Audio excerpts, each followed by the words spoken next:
Welcome to the historic Blah, a place where the past moves very slowly, where kings wrote letters that took months to arrive, and farmers counted the seasons, one gentle sunrise at a time. Tonight we'll wander through the calm corridors of history, no wars, no drama, just the quiet turning of time. So take a deep breath, let your thoughts drift like leaves on a still pond. And if you find peace in these sleepy stories, you can like, comment, and subscribe. Not out of urgency, but simply whenever you wake up. For now, close your eyes and let history whisper you to sleep. Welcome to Beautifully Boring History. Let's begin with Story 1, The Silence After Rome, Life in the Post-Imperial Countryside. When Rome fell, if we can even say that it truly fell, there were no screaming crowds or blazing ruins for most of Europe. No last battle under the eagles, no charred remnants of a senate burned to ash. For most people, farmers, village elders, goat herders, the collapse was slow, muffled, and oddly uneventful. They simply stopped hearing back from the tax collector. By the late 5th century, the Western Roman Empire, once a colossal mesh of roads, laws, legions, and grain ships, had become a whisper on the wind for the average Gallic villager. The urban centers, those proud Roman civitates, had begun to empty, their markets quieter each season, their forums overrun by weeds rather than warriors. But what truly changed life in the countryside was not the armies that no longer marched. It was the silence of the system itself. The disappearance of central authority meant more than the loss of coinage or legates. It meant the unraveling of predictability. Before, you might know when the grain requisition was coming, when the roads would be repaired, and when the soldiers would pass through asking questions you didn't dare not answer. But now, the days bled into each other without the rhythm of empire. A village on the edge. Let us imagine a small village in northern Gaul around 480 CE, a scattering of wooden houses, each with thatched roofs browned from smoke and sun. There is no clear name for this place that survives, and perhaps there never was one beyond what the villagers called it amongst themselves. 10 or 12 extended families lived here, raising pigs, growing barley, and watching the tree line for wolves. What changed after Rome fell? Not much at first. The older men still remembered the tax quotas, the young boys still played at soldiering with carved wooden swords, and Latin prayers still rang out on Sundays, led by a priest whose training may or may not have come from a real bishop. What changed was absence. The last grain requisition had been 3 winters ago. The merchant from the town with his copper coins hadn't shown up in 2, and there were rumors that the bishopric in Autun had closed its doors. The villagers began to rely more heavily on barter. Woven linen could buy dried fish. Salt was now worth more than silver. The word Roman slowly shifted in meaning. It no longer meant the ruling class, it meant the people who used to come. Abandoning the towns. In the cities, silence took another shape. It became physical. Roads cracked, fountains dried, bathhouses grew mold, their heating systems long since clogged with silt. Without taxes, there was no maintenance. Without maintenance, there were no public works. And without public works, the cities emptied. By 500 CE, urban life in most of the western provinces had all but ceased to function. A city like Trier, once home to tens of thousands, was reduced to a quarter of its size. The amphitheaters and temples were stripped for stone, their columns now part of barn walls and village churches. One chronicler, writing from Ravenna, noted that the lights of the cities are fading, as candles in a storm. But even he had to admit that many of those candles had been flickering for a long time. Urban decline wasn't sudden, it was sedimentary. The slow shift in power. In this vacuum, a new kind of local authority arose, not necessarily barbarian warlords, as often dramatized, but landowners. Men and families who had always owned property now became protectors, judges, and tax collectors in miniature.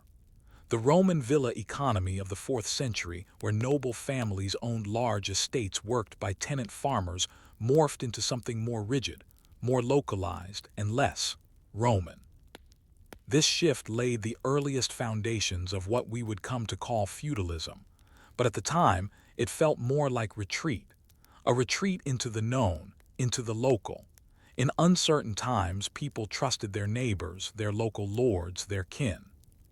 The great irony is that even as the Roman imperial structure disappeared, its habits endured. Contracts still used Latin, land was still measured in jugera, and legal disputes still cited the Codex Theodosianus, even if no one remembered exactly who Theodosius had been. The role of the Church. The Church, often credited with preserving Roman knowledge, did so slowly and unevenly. In the countryside, a priest might be the only literate man within a day's ride, but many priests had never seen a Bible, let alone read one in full. What they offered was continuity. They kept the calendar, maintained the rituals, and delivered sermons, often copied from older ones stored in crumbling scrolls. It was in these small parishes that the rhythms of time of feast and fast, of harvest and penance were preserved. Monasteries were still rare in the 5th century, but seeds had been planted. A Benedict or a Martin of Tours would soon rise. The quiet reuse of the past. One of the most overlooked aspects of this era was reuse. Roman buildings became quarries, statues became thresholds, columns became pigsties. The physical memory of Rome endured not in marble but in rubble. The people of post-Roman Europe did not forget Rome, they simply reoriented around what Rome had left behind. It was not nostalgia, it was pragmatism. Even coins were reused. A copper nummus might be melted down, hammered flat, and recast into a brooch or belt buckle. The imperial face erased, replaced with something useful. The idea of Rome, however, remained powerful. Many local rulers claimed Roman titles long after the empire's western court had vanished. To be a dux or comes still carried weight. Even as new tribal kingdoms emerged, the Visigoths in Hispania, the Ostrogoths in Italy, their kings often styled themselves as successors, not destroyers. Survival through simplicity. What ultimately defined this period wasn't collapse but adjustment. People survived not through revolution but simplification. Diets became more basic: porridge, root vegetables, occasional meat. Houses became smaller, tools more rudimentary. Yet the will to survive, to endure, to continue traditions in altered forms that remained unchanged. A world waiting for shape. By the year 500, the Western Roman Empire was officially gone, but no single new system had taken its place. In this in-between world, peasants still tilled fields, children were born and buried, and prayers continued to rise through the morning mist. Europe stood not at the edge of darkness, but in a mist of forgetting. And in that mist, new shapes would form slowly, silently, one farm at a time. Unresolved thought. But what of those who picked up the pieces not in the cities or the courts, but in the fields and workshops, with iron and fire? What became of the village forge in a world without an empire? If the bones of Rome were her roads and aqueducts, then her sinew was iron. It was not the ornate swords of the legions, nor the grand iron gates of city fortresses that ensured daily life. It was the humble, soot-covered tools of the village forge: plowshares, sickles, door hinges, nails. In the shadow of empire, when marble crumbled and law grew silent, it was iron that whispered continuity. And in this silence, the village blacksmith rose not as a figure of grandeur, but as a quiet custodian of survival. The blacksmith's role in the post-Roman world. Somewhere in that northern Gallic village, perhaps the one we imagined earlier, a low hut of timber and earth stood at the edge of the path. Inside, a hearth never quite cold. A hammer hung on the wall, its wooden handle worn smooth by decades of use. This was the forge. The blacksmith or ferrarius was not a priest or a lord, but he was essential. In a world without supply chains, without central minting, without standardized production, every tool had to be made locally, repaired locally, and when broken beyond repair melted down to become something else. And while iron was no longer shipped in from distant corners of empire, the land still yielded ore. Swamps, bogs, and rocky hills offered iron-rich soil. The smith dug, sifted, and smelted. He became not only the maker of tools, but the miner, the chemist, the alchemist of function. In this age, where survival depended on subsistence, the blacksmith's knowledge was power. But it was not a power that led to rule or riches. Instead, it offered stability. From Roman metallurgy to rural resilience. Under Rome, blacksmiths had worked in organized guilds. They forged military gear, agricultural tools, and urban infrastructure. They had apprenticeships, licenses, and tax codes. All of that was gone by the late 5th century. What remained was skill passed from hand to hand. The techniques of iron smelting, bloomery furnaces, charcoal pits, hammer forging survived not in books but in ritual. A boy might learn to read an ore's color by his uncle's squint. A girl might tend the fire with instincts her mother had honed when Rome still stood. Knowledge lingered not in the libraries of crumbling towns, but in the soot of village forges. Tools were no longer uniform. The design of a hoe or a lock might vary from one valley to the next, but the function remained. Agriculture continued. Doors remained closed against the wind. Horses were shod. Life creaked forward. Iron and the agricultural lifeline. The forge's most consistent customer was the field. Plowshares dulled quickly, sickles bent, spades cracked in frozen ground. Every harvest cycle meant another round of repairs. In these iron implements lay the food supply, the rhythm of survival, and for each farmer the local forge became the tether to consistency. Many plows in this period were light-armed, simple scratching tools suited for Mediterranean soil. But in the heavier, wetter climates of northern Europe, such tools were insufficient. The need for better plowing led to innovation not sudden or revolutionary, but iterative. Blacksmiths began to experiment with heavier shares and wheels. These designs would, by the 8th century, become the heavy plow, transforming agriculture. But here, in the quiet centuries after Rome, the earliest seeds of that transformation were being tested in muddy fields, by tired men, with tools warmed by village forges. Weapons of a new kind. Interestingly, the blacksmith also provided for defense, but not in the way we might imagine. Swords were rare, too costly, too specialized. Few villages needed or could afford them. But iron-tipped spears, axes that doubled as tools and weapons, iron-strapped shields made from repurposed barrel wood, these were manageable, these were practical. In an age when raiders might appear without warning, when central protection had disappeared, the forge became a source of personal security. Every iron tool was also a potential weapon. The boundary between war and work grew thin. This duality of tools reflected the nature of post-Roman life. Survival depended on multifunction. Every object had to justify its place in the cycle of life. Blacksmiths and belief. There is something curious about the blacksmith in nearly every European culture, a strange reverence, an aura of mystery. It is not accidental. In many regions, even centuries after Christianity spread, blacksmiths were seen as liminal figures standing between fire and form, matter and spirit. The act of taking raw ore from the earth, purifying it with fire, and shaping it into something useful bore an uncanny resemblance to sacred rituals.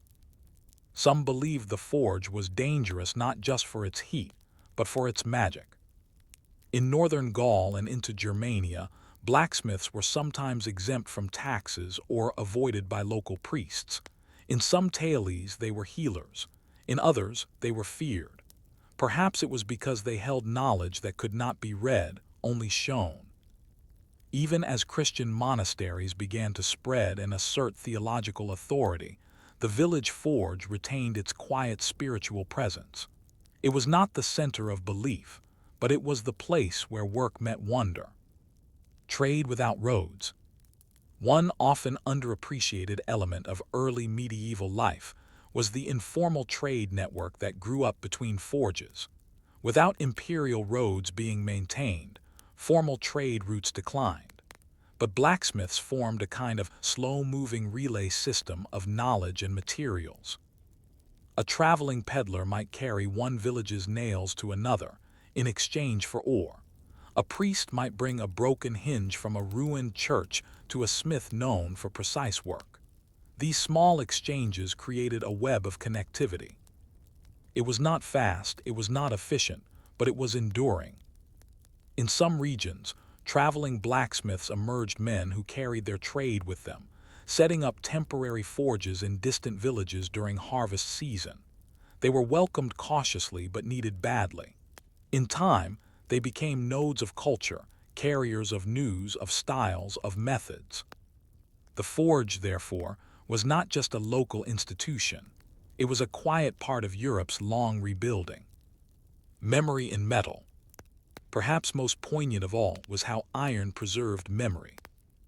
When a Roman ring was melted into a horseshoe, or a broken military spear reforged into a pitchfork, it wasn't just recycling. It was recreation. The past became part of the present not in story, but in substance. Villages that had once been taxed by Roman administrators now tilled fields with metal that had once crossed mountains on imperial wagons. Iron, silent and unmarked, carried memory without needing to speak. Even as Latin faded and new dialects emerged, even as new kings rose and fell, the iron remained. What the forge meant for the future. By the end of the 6th century, the village forge was no longer a remnant of Rome. It was a European institution in its own right. It had no standard, no central body, but its presence was nearly universal. And in its persistence lay the DNA of what would become the medieval economy. Local production, shared knowledge, tools built for resilience. If a village had a forge, it had the means to survive. If it had a forge, it could repair itself. If it had a forge, it had memory made tangible. It is no surprise, then, that even the earliest monastic communities, those citadels of literacy and piety, soon added forges to their cloisters. For as much as they sought to preserve books, they also understood. You cannot copy a manuscript without a knife to sharpen the quill. You cannot grow wheat without a plow. You cannot build a future without fire and iron. Unresolved thought. Yet for all its quiet power, the forge was still just one part of the countryside's rhythm. What of the seasons, the rituals, the toil of peasant life?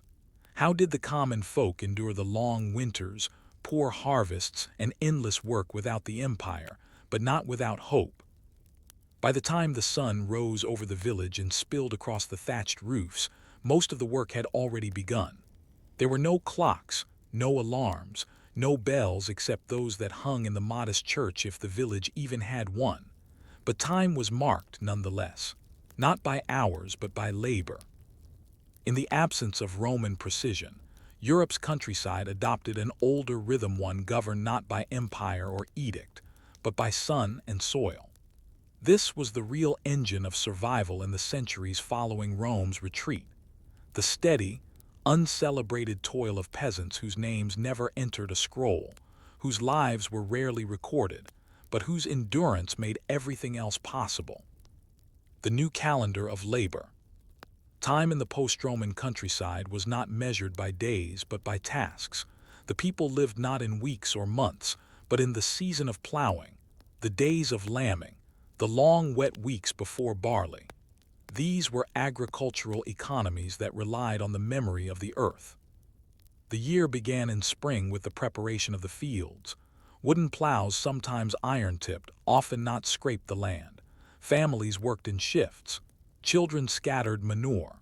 Women planted seeds saved from last year's harvest in careful ratios, balancing risk with hope.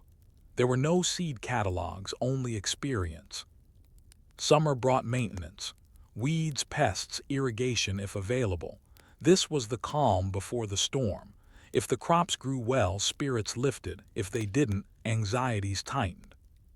Autumn was harvest, the most labor-intensive season. Everything depended on it. The yield would dictate survival, not comfort, but continuation. Grains were threshed with flails, dried in the sun, stored in wooden bins or clay-lined pits. What wasn't eaten would be seed for next year. Winter was the season of waiting and mending. Tools were repaired, walls patched, roofs reinforced with moss and straw. If you had surplus grain, you traded it. If not, you rationed. Winters were long, and not all survived them.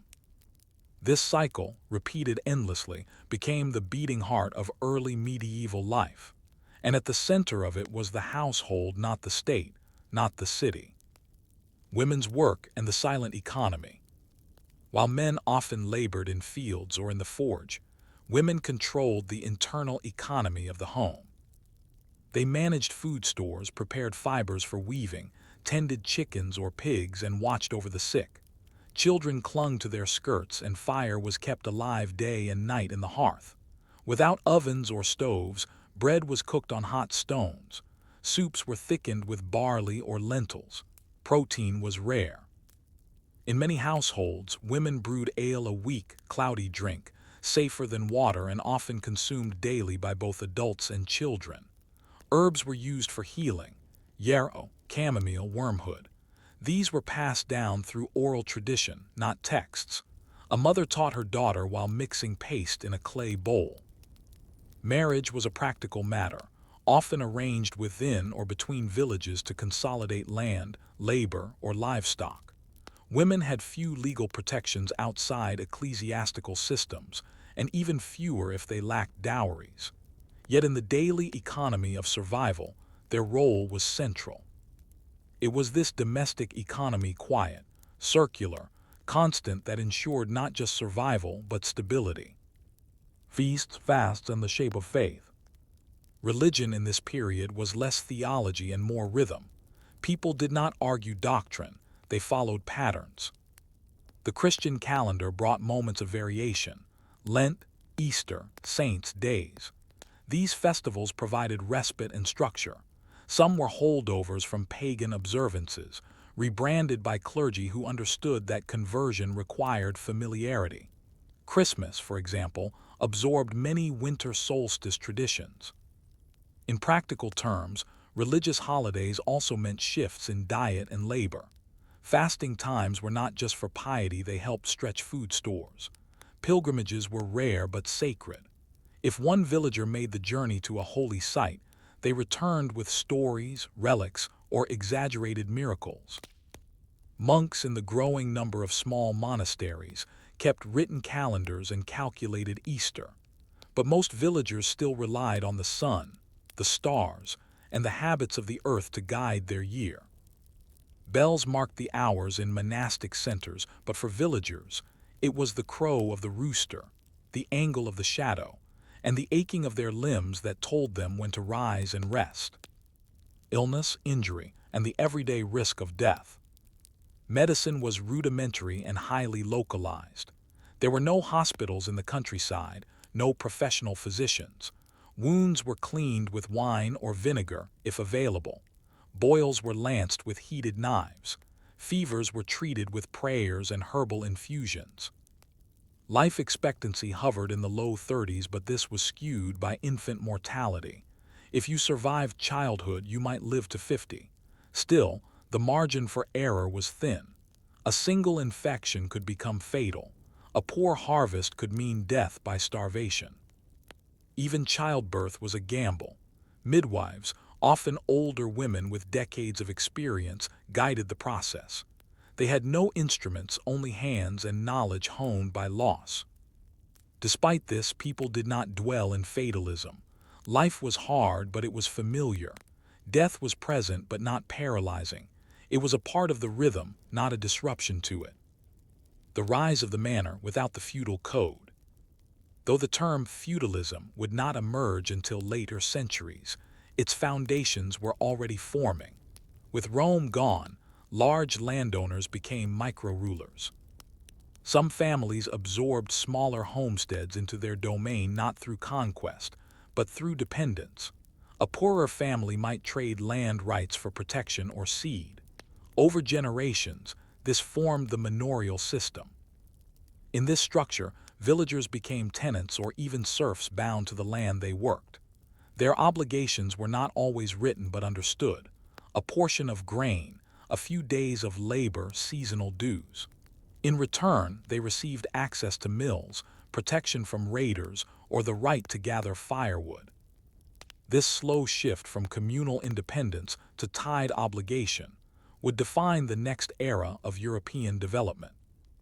The irony was that many villagers still thought of themselves as free. The loss of imperial oversight did not feel like liberation, it felt like isolation. Dependency on local lords was not chosen, it was grown into. Children of the fields. Children in the countryside were not raised for childhood's sake. They were labor from an early age. By 7 or 8, most children had daily chores, gathering eggs, herding animals, watching infants. Formal education was rare. Reading and writing were reserved for monks, scribes, or occasional clerics. If a child showed promise, a priest might teach them letters. Otherwise, knowledge was oral. Songs, stories, proverbs, these carried lessons forward. A fable about a fox might teach caution. A rhyme might encode planting cycles. This folk knowledge, largely lost to history, was the invisible curriculum of early medieval life. Yet despite the hardship, joy was not absent. Children played with carved sticks, watched birds, danced in spring festivals. Their world was narrow but not joyless. Weather and the memory of disaster. Perhaps the most unpredictable threat was weather. A single bad winter could wipe out stores. A dry summer could ruin crops. Floods, hail, or even mild frost at the wrong time meant hunger. Villagers learned to read the sky with suspicion. They remembered past famines and adjusted behavior. A grandmother might recall the year the river froze and urge early planting. These memories, half oral tradition, half survival tactic, helped structure risk. And when disaster did strike, it often struck quietly, not in thunderclaps but in empty barns, thin stews, and growing silence. But people adapted. They foraged, they rationed, they buried the lost, mourned briefly, and planted again. This, more than anything, was the legacy of the post-Roman countryside, a relentless commitment to life, no matter how bare it became. Reflection, a world sustained by the ordinary. History remembers kings, generals, saints, and scribes. But the centuries after Rome endured not because of them, but because of the farmers, mothers, blacksmiths, and children who woke each day and chose work over despair. In a time without empires, they became their own resilience. Their tools were rough, their homes were small, their understanding of the world was bounded by hills and weather, but they survived, they adapted, and in doing so, they laid the foundation for the world that would rise centuries later. The silence after Rome was not empty. It was filled with breath, labor, fire, and persistence. And in that silence, Europe began to remake itself not with grandeur, but with grit. Final thought. As these villages endured and the rhythms of local life solidified, what was happening on the broader stage? Who were the new powers emerging, and how would their rise begin to reshape the balance between countryside and kingdom? Story 2. The Village Forge, Iron Tools and the Backbone of Survival. The Iron Age never truly ended. It simply lost its spotlight. While textbooks often date the Iron Age's conclusion with the rise of Rome or the onset of recorded history, in the villages and valleys of early medieval Europe, iron continued to define survival. It lived not in the armor of emperors or the swords of crusaders, but in the steady clang of hammers on anvils, tucked behind hedgerows and beneath sod roofs. If Rome was the marble of civilization, the forge was its iron spine, quiet, rough, and enduring.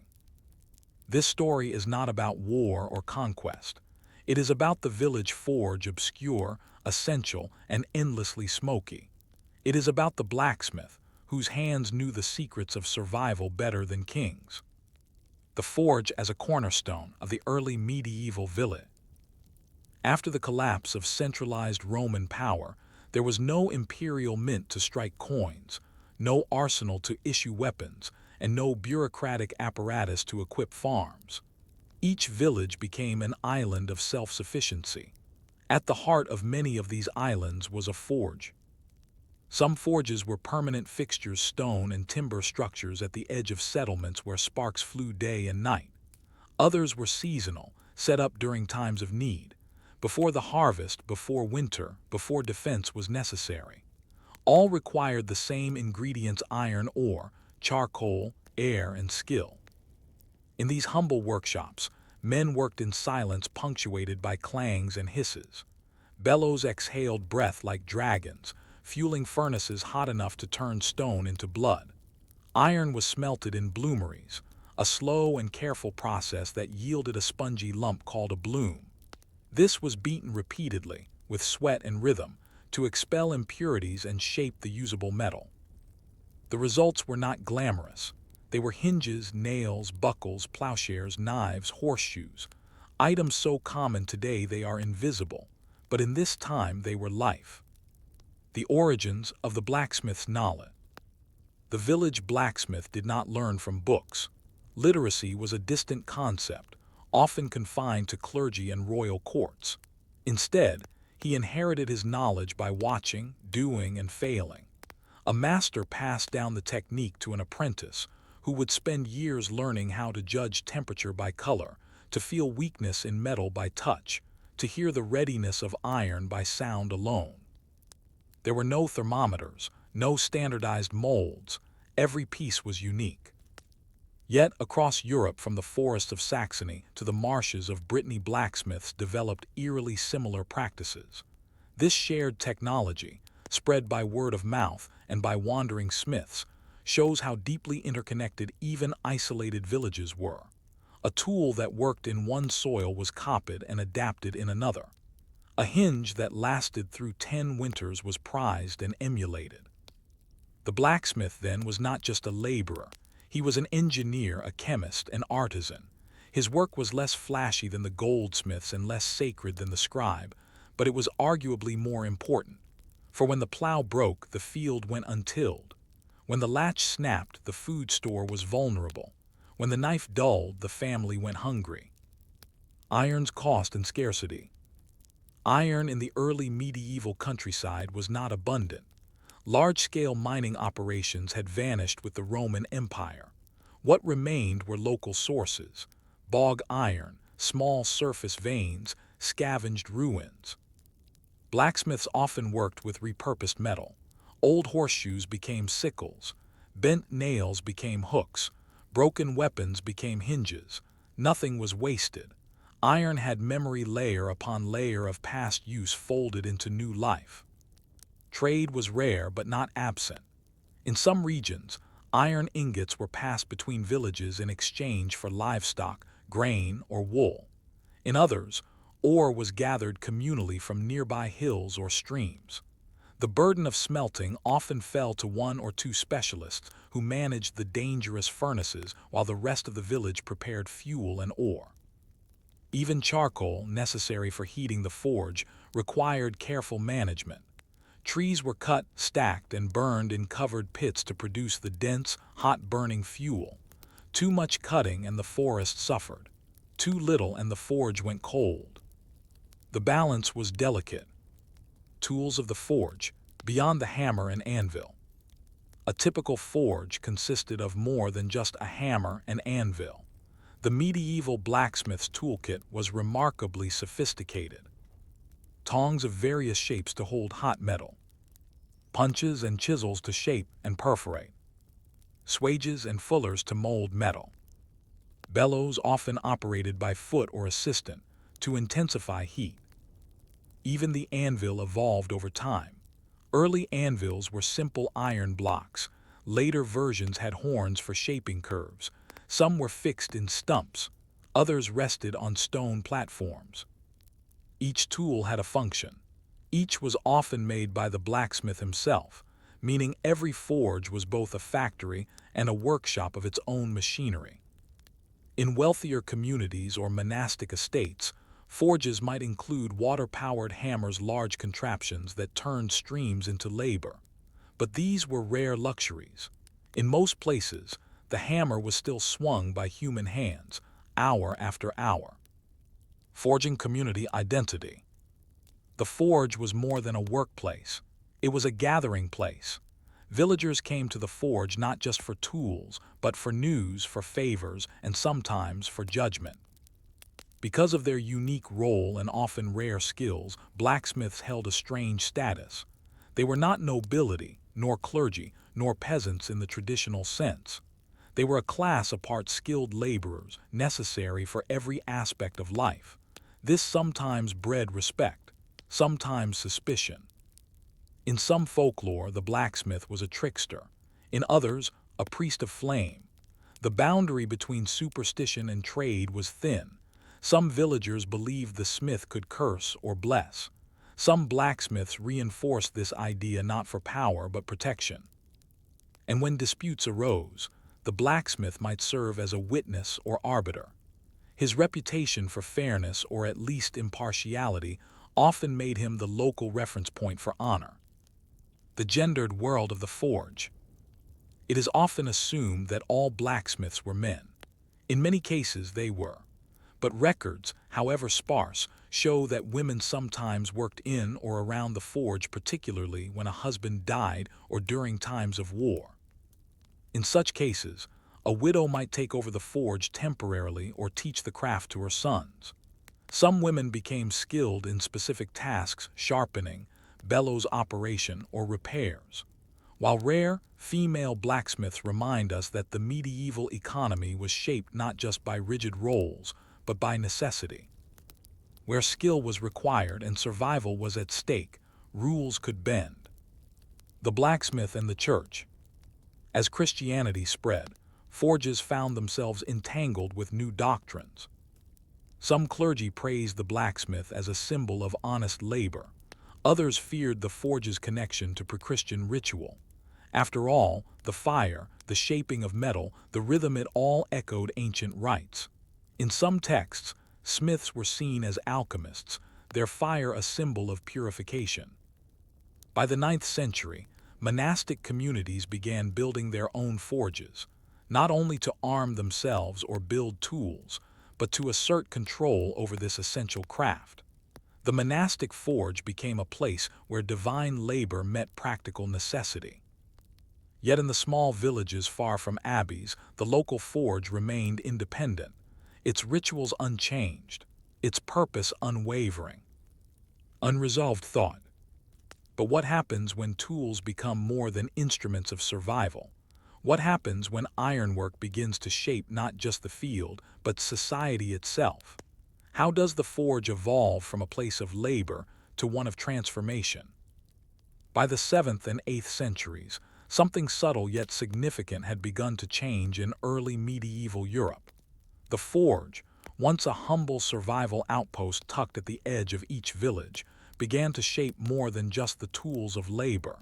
It started to shape identity of the village, of the land, of society itself. Iron was no longer just survival. It became structure, it became status, it became power. The slow and quiet expansion of ironworking would lay the technological and social groundwork for everything to come, from the castle to the cathedral, from the armor to the axe, from the peasant's plow to the noble's gate. But none of it happened all at once. It happened one hinge, one horseshoe, one chain link at a time. The expansion of rural iron use. The period between 600 and 800 CE was marked by increasing settlement stability. As large-scale migration slowed, populations began to grow again, not in cities, but in the countryside. With this growth came the need for more reliable tools, sturdier structures, and more efficient farming. The blacksmith's role expanded accordingly. More fields meant more plows. More animals meant more harness fittings and hoof care. The growth of permanent dwellings meant more latches, locks, and hinges, and the increasing complexity of social organization, especially under the early Carolingian kings, meant more weapons and armor, not for war but for display, deterrence, and lawkeeping. Tools of iron had moved from being emergency fixes to foundational elements of a maturing rural economy. In regions like the Frankish heartlands and Anglo-Saxon England, archaeologists have found growing numbers of smithing debris at rural sites: slag heaps, worn-out tools, discarded blooms, clear signs of expanded and increasingly organized blacksmithing activity. Though still overwhelmingly small-scale, this growing iron infrastructure hinted at the early stirrings of something more: specialization. Standardization, a quiet revolution. In Rome's absence, the loss of mass production led to great diversity in tool design. But slowly, common forms began to reappear, not because of central policy, but through trial, error, and shared experience. Blacksmiths in different regions began producing similar plowshares, similar nails, similar knives. Why? Because some designs simply worked better. A sickle curved at the right angle cut grain more cleanly. A wide-headed nail held better in damp wood. A triangular plowshare lasted longer in clay soil. And once those designs spread through traders, travelers, or monks, they stuck. This informal standardization had important consequences. Repairs became easier. A tool made in one village could be fixed in another. Trade became more practical. A buyer knew what to expect from a forged item. Craftsmen began to specialize. Some blacksmiths focused on agricultural tools, others on weaponry, still others on decorative work. Without knowing it, these early smiths laid the foundations for the technological coherence that would later enable true industry. Forging for defense, iron, and authority. As kings began consolidating their rule over wider territories, iron took on a political dimension. While swords were still rare in common life, the leaders of tribes and kingdoms understood their symbolic weight. A sword was more than a weapon. It was a sign of order, of legitimacy, of divine favor. And behind every sword stood a blacksmith. The Carolingians, particularly Charles Martel and Charlemagne, knew that controlling iron production meant controlling power. Their armies, small by modern standards, still required consistent iron supplies for spearheads, shield bosses, and horseshoes. The blacksmiths who could produce them, particularly in monastic forges, were prized assets. In some cases, kings began granting land or privileges to smiths. While most remained humble artisans, a few entered the orbit of nobility. Their forges became semi-public institutions, places where weapons were crafted not for survival, but for control. This marks the beginning of the blacksmith's dual role, as provider of tools for the peasant and as armorer for the elite. Monastic forges and organized knowledge. By the late 700s, monasteries across Western Europe had become not only centers of literacy and faith, but also hubs of production. Monastic forges were better resourced than village ones. They could import ore, maintain larger bloomeries, and experiment with design. More importantly, monks could write. Here, for the first time in centuries, ironwork began to be documented not in technical manuals, but in estate records, hagiographies, and letters. These fragments show us that some monasteries employed multiple smiths. Some even had dedicated areas for nail-making, horseshoe production, or wheel fittings. While not factories in the modern sense, these early workshops introduced scale and predictability to iron production. They also brought iron into the religious imagination. The smith, once a liminal figure associated with older beliefs, was now sanctified through labor. Monks saw the forge as a metaphor, raw ore purified by fire, like the soul by prayer. In the cloister, hammering iron was not just craft, it was divine discipline. Iron and the built environment. Iron also began to shape the landscape literally. By the 8th century, we see more use of iron in construction. Hinges and locks for heavy wooden doors. Iron cramps binding stonework. Reinforced carts and wagons. Chain links for wells and lifts. Churches and fortified manors benefited most from these developments. Though still primitive compared to later medieval architecture, early stone churches often featured iron-reinforced doors and frames. Gates, once wood alone, now bristled with metal points. This shift was not widespread. Many rural buildings remained entirely wood, but where iron was available, it changed how things were built, protected, and maintained. The village blacksmith became a builder as much as a toolmaker. Weapons for the common man. Even among the peasantry, weapons became more common, not ornate swords or chainmail, but practical arms that doubled as tools. Axes that could cut both timber and bone. Long knives for both harvest and defense. Short iron spears for hunting or deterring theft. In this context, the forge was not militarizing society, it was responding to uncertainty. With weak central control, every village had to defend itself. Iron tools gave them that option. This blend of function and defense, the axe, as both tool and weapon, would become a defining feature of medieval rural life. Iron and class, the edge of privilege. As iron grew more integrated into daily life, it also became a marker of class. A wealthier farmer had iron fittings on his cart, while his neighbor used rope and wood. A small landholder might have a spare plowshare, while a laborer patched his broken one with leather. A noble's home had iron locks, a peasant's hut had a wooden bar. In this way, iron stratified the countryside. It was no longer just survival, it was an investment, a sign of status, and in some cases, a tax. Some lords began to regulate the use of iron tools on their estates. A smith might be employed full-time by the manor, with peasants required to use his services. The result: the blacksmith was increasingly pulled into the feudal hierarchy, his once-independent role becoming more embedded in a system of obligations. The smith changing place in society. By 800 CE, the village blacksmith occupied a strange place. He was still a craftsman, still poor, still soot-streaked and stooped, but he was also indispensable. He held secrets others did not. He could travel between villages, speak with monks and merchants, trade scrap for food or favors.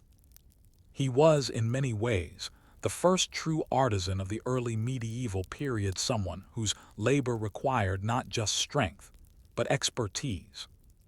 And as Europe inched toward the High Middle Ages, the forge would no longer be just a village necessity.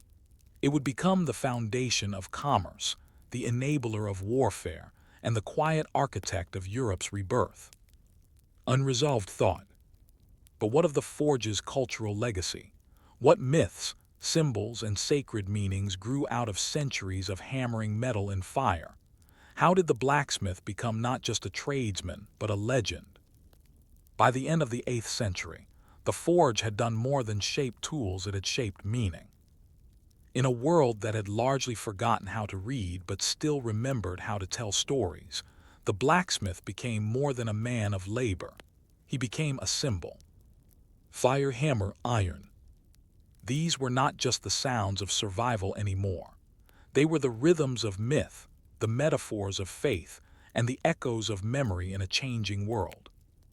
This final section explores how the village blacksmith, once an ordinary tradesman, transformed into a cultural archetype, whose shadow stretches from medieval forges to modern imagination. The blacksmith in oral tradition. Long before the advent of printing presses or national epics, stories were carried by voice, passed from elders to children, from travelers to villagers, from fireside to forge. Within these stories, the blacksmith appears again and again. The cunning maker of swords for kings and monsters. The lonely figure working at night, speaking to metal like it's alive. The man who tricked the devil or bested death with nothing but a hammer and tongs. These weren't just fantasies. They were expressions of awe for someone who could bend stone into blades, create fire without sunlight, and pull strength from earth itself. In Norse mythology, the dwarves makers of legendary weapons were clearly modeled on smiths. In early Celtic tales, heroes were often forged by smiths in both the literal and symbolic sense. Even in Christian folklore, the blacksmith became a figure of mystery, one who knew fire, one who tested and tempered. People who rarely saw a book or a bishop saw the forge every day, and yet it remained smoky, loud, veiled in shadows. The blacksmith was both ordinary and other. Christianity and the sacred labor of the smith. As Christianity expanded across Europe, it absorbed and reinterpreted local traditions, including the cultural position of the blacksmith. While earlier church authorities had been suspicious of smiths, associating them with pre-Christian rites and strange symbols, by the 9th and 10th centuries, a transformation was underway. Labor in Christian thought became a form of devotion. The forge, like the field, could be sanctified. Some monastic rules even compared the blacksmith's hammering to the monk's prayer: rhythmic, disciplined, transformative. In one monastic commentary, the soul is described as a raw iron that must be purified and shaped in the forge of penance. Icons and carvings in early churches began to show Saint Eligius, also known as Eloi, the patron saint of metal workers.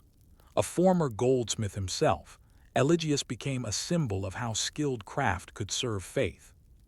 Feast days celebrated him not with sermons alone, but with demonstrations, plow fittings, horseshoeing contests, and tool blessings. These were not just spectacles. They were cultural acknowledgments of the blacksmith's essential place in both body and soul of medieval life. Symbols in metal.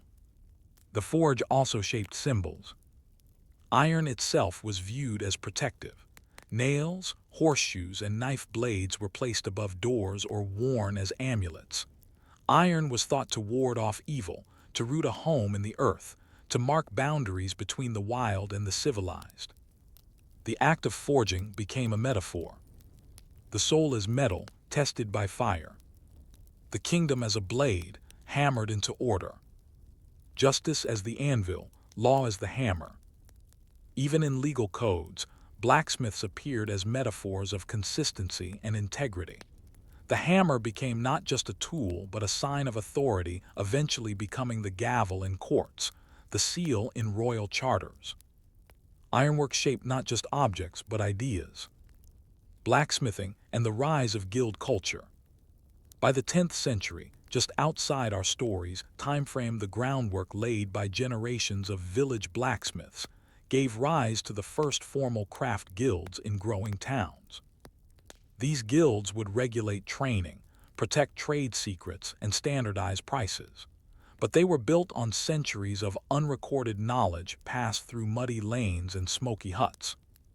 Some of these blacksmith families became dynasties of craft, especially as towns re-emerged and demand increased. Others remained local, unrecognized, unrecorded, but remembered in local lore. The village forge never disappeared. Even as urban guilds grew, the rural blacksmith remained the everyday artisan. Every hamlet still needed its plows, nails, hinges, and chains. The smith became both a keeper of tradition and a herald of change. The forge as a space of innovation. Though most medieval forges were conservative in design, favoring methods and materials proven over centuries, there was still room for quiet innovation. New alloys like steel, iron with controlled carbon content began to appear more frequently in weaponry and tools. While true steelmaking was rare, smiths discovered ways to improve hardness by quenching, by folding, by case hardening. These processes were not fully understood scientifically, but they were practiced. The results were blades that held their edge longer, nails that didn't snap, hinges that creaked less. In this way, the forge served as an early laboratory not of theory, but of touch, trial, and tenacity.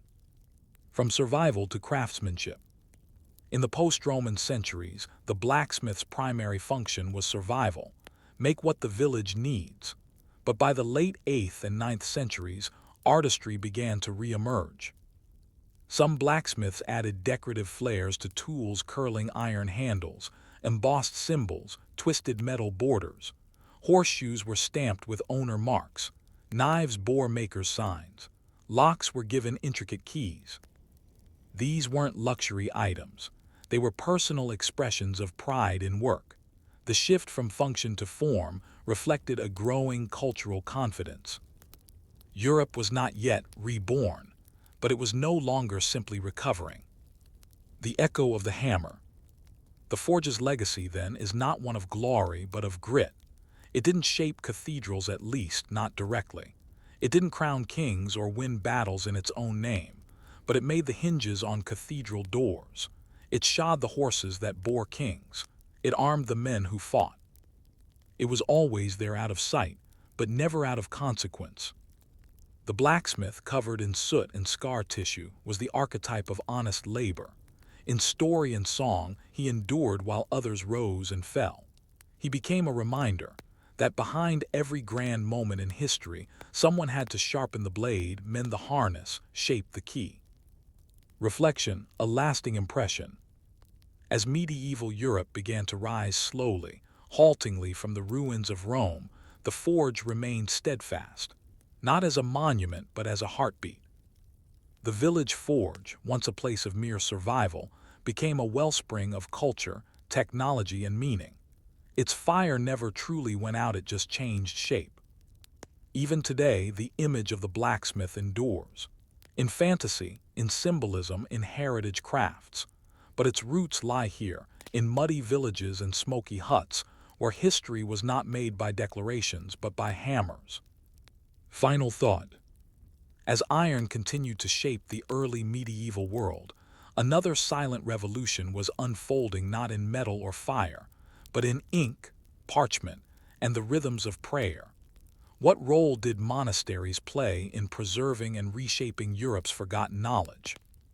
Story 3, Dust and Doctrine, the forgotten monasteries of the 6th century. By the 6th century, the cities of the Western Roman Empire had mostly gone quiet. Stone forums cracked beneath weeds. Statues tilted under the weight of ivy. Roads crumbled as moss overtook marble.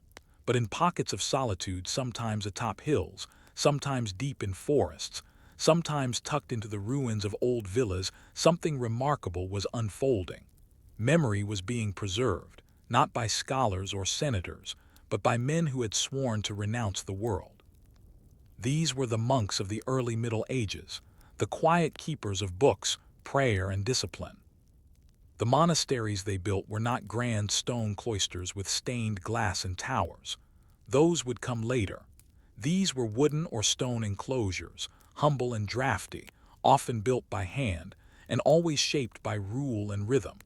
They were dusty, cold, and unimpressive by modern standards, but they held within them the fading light of 1,000 years of accumulated knowledge. This is the story of the forgotten monasteries, of how they emerged, how they functioned, and how they quietly laid the groundwork for the intellectual rebirth of Europe. The collapse of literacy, the need for refuge.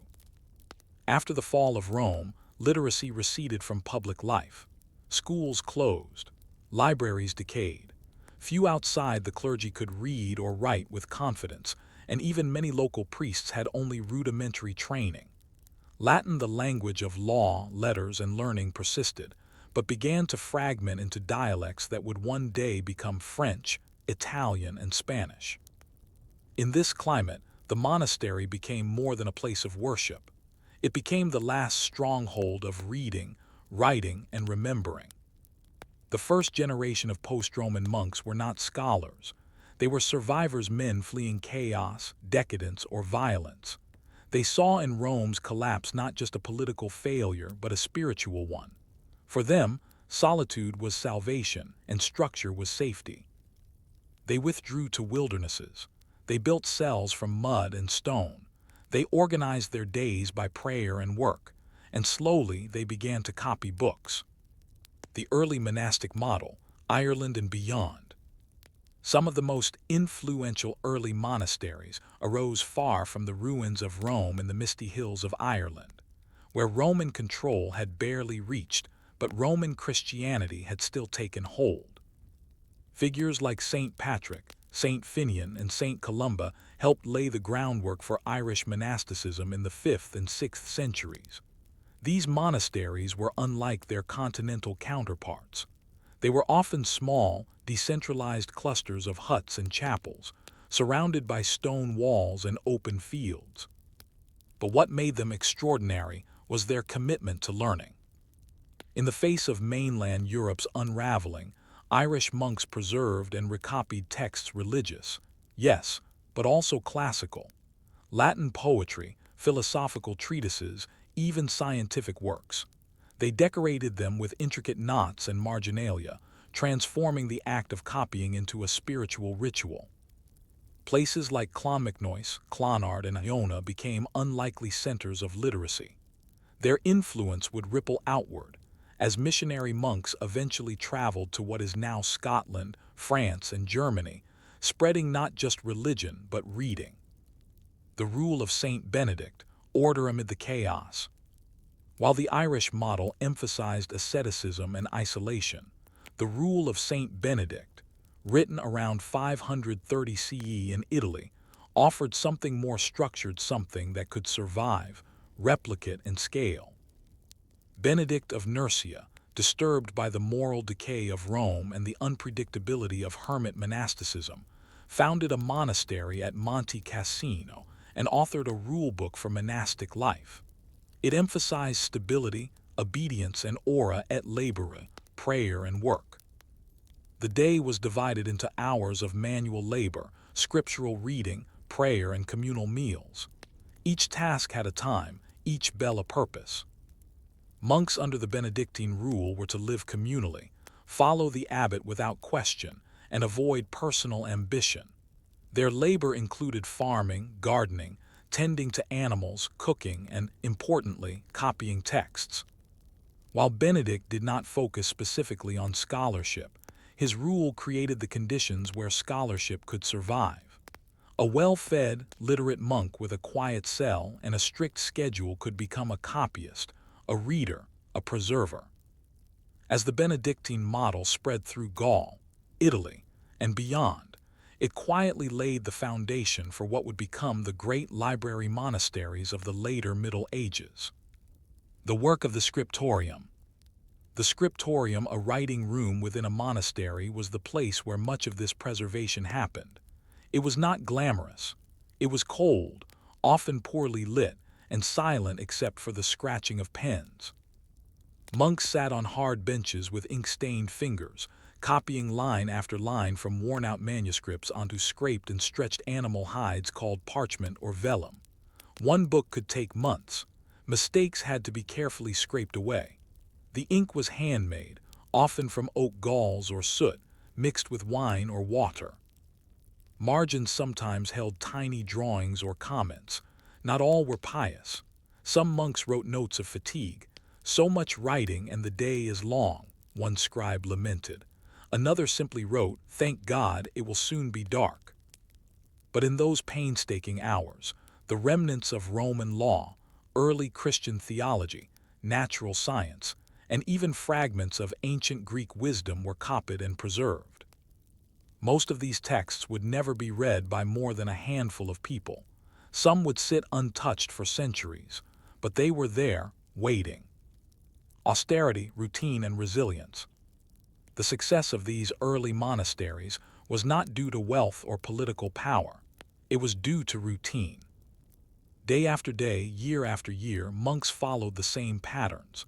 They rose in darkness for matins, prayed through lauds, worked through prime, and read through sext. Their lives were narrow but focused. Food was simple: beans, bread, sometimes fish or eggs. Silence was common. Rooms were shared. Baths were rare. But health was prioritized more than in earlier ascetic traditions. A sick monk was to be cared for as if he were Christ himself, the rule stated. This routine became a shield. In a Europe plagued by instability, The monastery endured because it asked nothing of the world outside, and that endurance became influence. The role of the monastery in the local community. Despite their withdrawal, monasteries were never fully isolated. Peasants came to their gates for food, healing, and protection. Local lords gave land in exchange for prayers. The monastery became a paradox, a spiritual island that anchored the social landscape. Monks provided rudimentary medical care using herbs. They offered alms in times of famine. They taught nearby children to read if they had the time. And they mediated disputes, serving as neutral ground in a world without consistent law. In this way, the monastery became the model of self-contained, self-replicating order. A few even minted coins, brewed beer, or hosted markets. But their primary product was always stability, and slowly, that became attractive to those with power. By the time of Gregory the Great, Pope from 590–604, the papacy itself had adopted monastic ideals. Gregory had been a monk. He brought with him the vision that the church could provide not only faith but order. An enduring memory, a quiet influence. By the close of the 6th century, Europe remained fractured and fragile. Barbarian kingdoms rose and fell. Disease and famine reappeared cyclically. Roads remained broken. Trade stayed minimal. But the monasteries endured. They did not preserve everything. Much was lost: plays, poems, treatises. But what they saved with a devotion that was not driven by fame, profit, or recognition. They copied not for an audience, but because it was right. And within those walls, damp, dim, and disciplined, a seed was planted. Unresolved thought. But who were the monks behind the parchment? What drew them to such austere lives? Were they all noble souls, or did human frailty sneak in behind the cloister walls? Behind every line of copied scripture and every hand-stitched robe was a person, not a saint, not a statue, a man with hunger, fatigue, ambition, guilt, and faith, sometimes all at once. The early monasteries of the 6th century are often remembered as serene islands of order in a world unraveling. They were that, but they were also messy, human places. They were experiments in communal living, often filled with tension. They were arenas where noble ideas clashed with bodily needs, and they were populated by people who weren't always holy. This is their story, not the story of stone walls or preserved texts, but the story of the men inside them, of why they came, how they lived, what they hoped to become, and what happened when they fell short. Who became a monk? Monks came from all walks of life, but not all for the same reasons. Some were devout believers, drawn by a deep desire to live closer to God. Some were second sons, with no inheritance or path in the world of estates and warfare. Some were former soldiers, weary of violence and seeking peace. Some were broken men, plagued by guilt or fear, hoping monastic life might heal or hide them. And some were sent by others, given to the monastery, as children in exchange for prayers or protection. There were also those who came with political motives. Founding a monastery could elevate a noble family's prestige. Donating land to the church could cleanse reputations or curry favor with bishops. Even the cloister, it seems, was not immune to strategy. Yet regardless of origin, all monks entered into a world of discipline, anonymity, and self-denial, at least in theory. Daily life inside the monastery. Under the rule of Saint Benedict, monastic life was structured down to the hour. The day began before dawn with Matins midnight prayer. This was followed by lauds, then more work, more prayer, more reading. Meals were taken in silence, accompanied by a monk reading aloud from scripture or lives of the saints. Manual labor was essential: gardening, weaving, brewing, caring for livestock. Scriptorium work, the copying of manuscripts, was reserved for the literate, and only when other duties allowed. Compline, the final prayers of the day, closed the evening before rest. This cycle was designed to eliminate distraction. There was no room for personal ambition, no private possessions, and very little solitude. Ironically, the original Christian hermits who sought complete isolation would have found Benedictine life far too communal. But for many, this strict schedule offered comfort. In a world that had lost its rhythms of empire, the monastery replaced them with rhythms of prayer. Human weakness in the cloister. Still, even cloistered life was not free of human trouble. Historical accounts and monastic rules themselves contain many references to problems. Laziness, monks who feigned illness to avoid work. Gluttony, requests for extra rations, or complaints about bland food. Gossip, murmurs in the cloister, envy among brothers. Disobedience, refusing assigned tasks or challenging the abbot's authority. Pride, those who boasted of their humility. The rule of Saint Benedict outlines precise punishments for many of these offenses: extra prayer, isolation, reduced food, or in severe cases, expulsion. But the emphasis was always on correction, not cruelty. The goal was spiritual discipline, not domination. Still, not every monastery followed the rule to the letter. Some were stricter, others more lenient, and some, particularly those founded by local nobles, became comfortable retreats for elite sons' monasteries in name, but not in spirit. Silent speech and the mind's noise. A key component of monastic life was silence. Speech was restricted to necessary communication, especially during meals and prayers. In some houses, monks were allowed to speak freely only in designated areas or times. In others, they communicated by gestures. Silence was intended to quiet the mind, reduce distraction, and foster introspection. But for some, it did the opposite. Deprived of conversation and entertainment, many monks reported vivid dreams, intrusive thoughts, and mental distress. The Desert Fathers of earlier centuries called this the noonday demon, a sort of spiritual listlessness that arrived after long hours of solitude and repetition.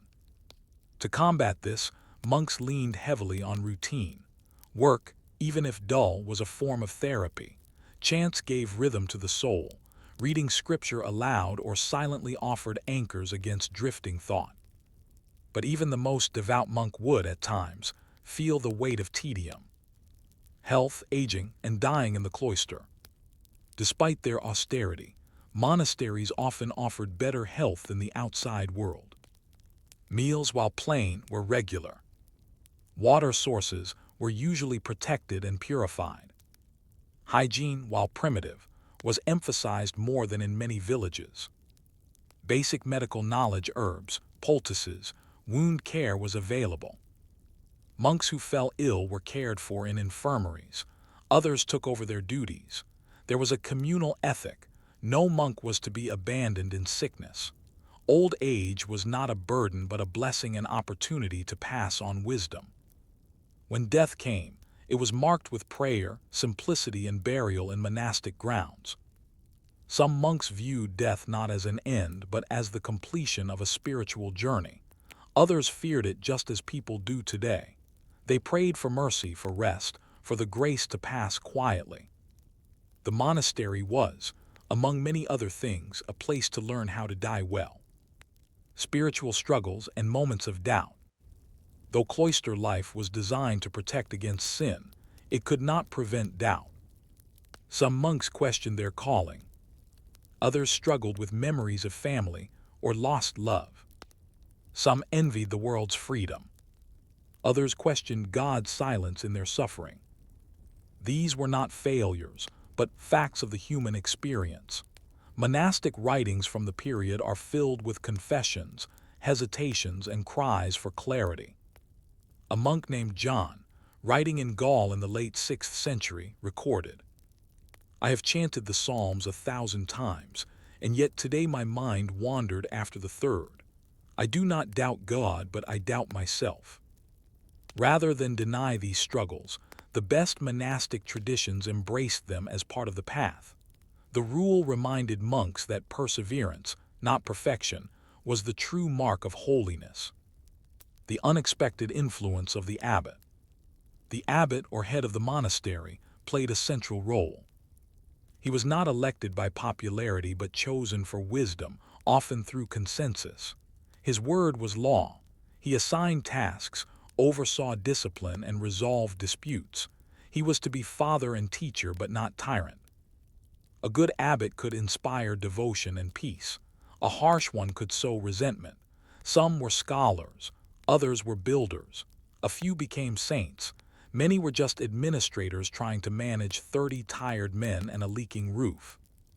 Under the abbot's guidance, the monastery became more than a shelter. It became a small kingdom with its own economy, culture, and hierarchy. And like any kingdom, its success depended on the quality of its leadership. Monasticism as resistance and refuge.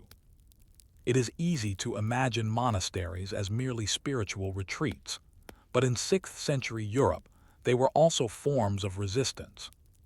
Resistance against the violence of post-Roman warlords. Resistance against the decay of learning. Resistance against personal temptation and despair. They were also refuges from plague, from hunger, from the emptiness of a world without order. And in resisting and retreating, they preserved the embers of a civilization too damaged to survive in its old form.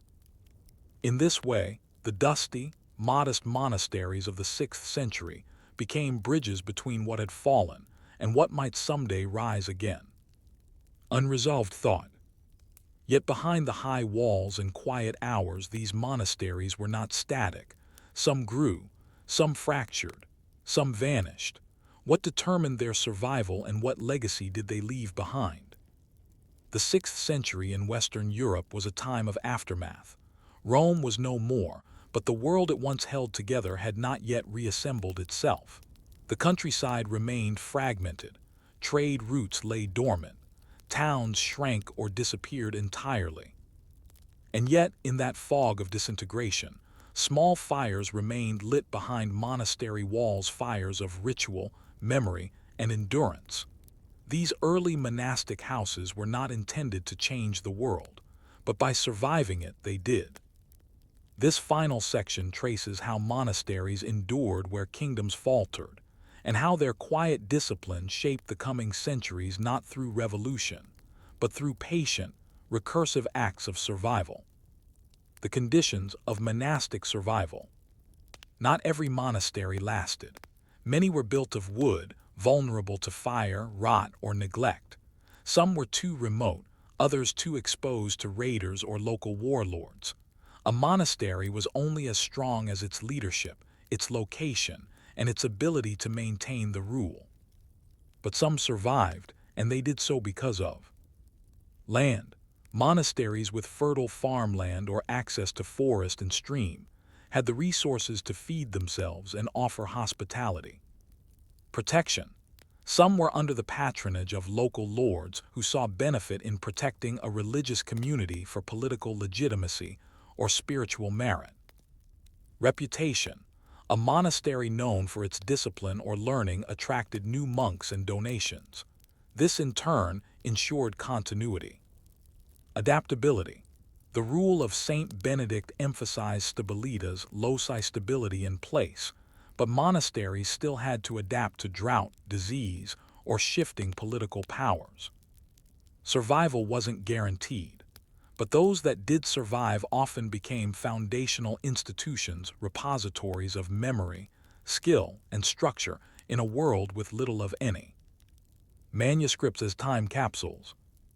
One of the most astonishing contributions of these early monasteries was the preservation of books, parchments of copied text that would one day reignite Europe's intellectual life. These manuscripts weren't mass-produced. Each was a handcrafted object. A typical monastery might produce only a few full texts each year. And yet the cumulative effect was profound. Thanks to this work we have classical texts. Virgil, Cicero, and even fragments of Aristotle and Plato survived because monks chose to copy them. Christian writings. The works of Augustine, Jerome, and Gregory were preserved, influencing theology for centuries. Legal codes and chronicles. The remnants of Roman law and early medieval annals were transcribed and stored. Scientific and medical treatises. Though limited, texts on herbal medicine, astronomy, and arithmetic were kept alive. Many of these were not understood in full. Monks copied what they did not always grasp, but they believed in their value even if that value was not yet clear. In this way, the monastery became a temporal bridge. Knowledge didn't leap from Rome to the Renaissance. It smoldered in scriptoria, waiting. Architecture as memory. The earliest monasteries were simple clusters of wooden or stone buildings arranged around a chapel or church. But their layouts became consistent. A cloister for walking and prayer, dormitories, a refectory for meals, workshops, fields, gardens. Over time, these designs hardened into templates, and those templates would echo in every medieval town and cathedral. The idea that space could reflect order, that buildings could shape the soul, was born here. In this, the monastery was not only preserving thought, but inventing form. It turned chaos into corridors. It transformed collapsing villas into sacred compounds. Some monasteries were even built atop ruins of Roman buildings. In these cases, literal layers of time coexisted. Marble columns repurposed as altar steps, broken baths turned into fish ponds. The old world didn't vanish, it was repurposed, piece by piece. The monastery and the state. As Europe's early medieval kingdoms began to form, Merovingians in Gaul, Visigoths in Spain, Lombards in Italy, monasteries played an ambiguous role. They were politically weak but morally powerful. Kings and nobles donated land to them in exchange for prayers or legitimacy. A monastic endorsement of a ruler or refusal of one could influence public opinion, especially in Christianized regions. Some abbots became advisors. Some monasteries became political tools. In 6th century Gaul, Gregory of Tours wrote of bishops and abbots maneuvering between competing warlords. Monasteries were neutral in theory, but in practice, they had to survive, so they made alliances, paid tributes, and navigated conflict carefully. Their resilience wasn't only spiritual, it was diplomatic. Women in the monastic landscape. Though often less visible, female monasticism was equally significant. Women's monasteries or convents emerged across Europe, sometimes connected to male monasteries, sometimes independent. Women who entered these communities did so for many of the same reasons: piety, protection, status, or necessity. Some convents became powerful centers of learning.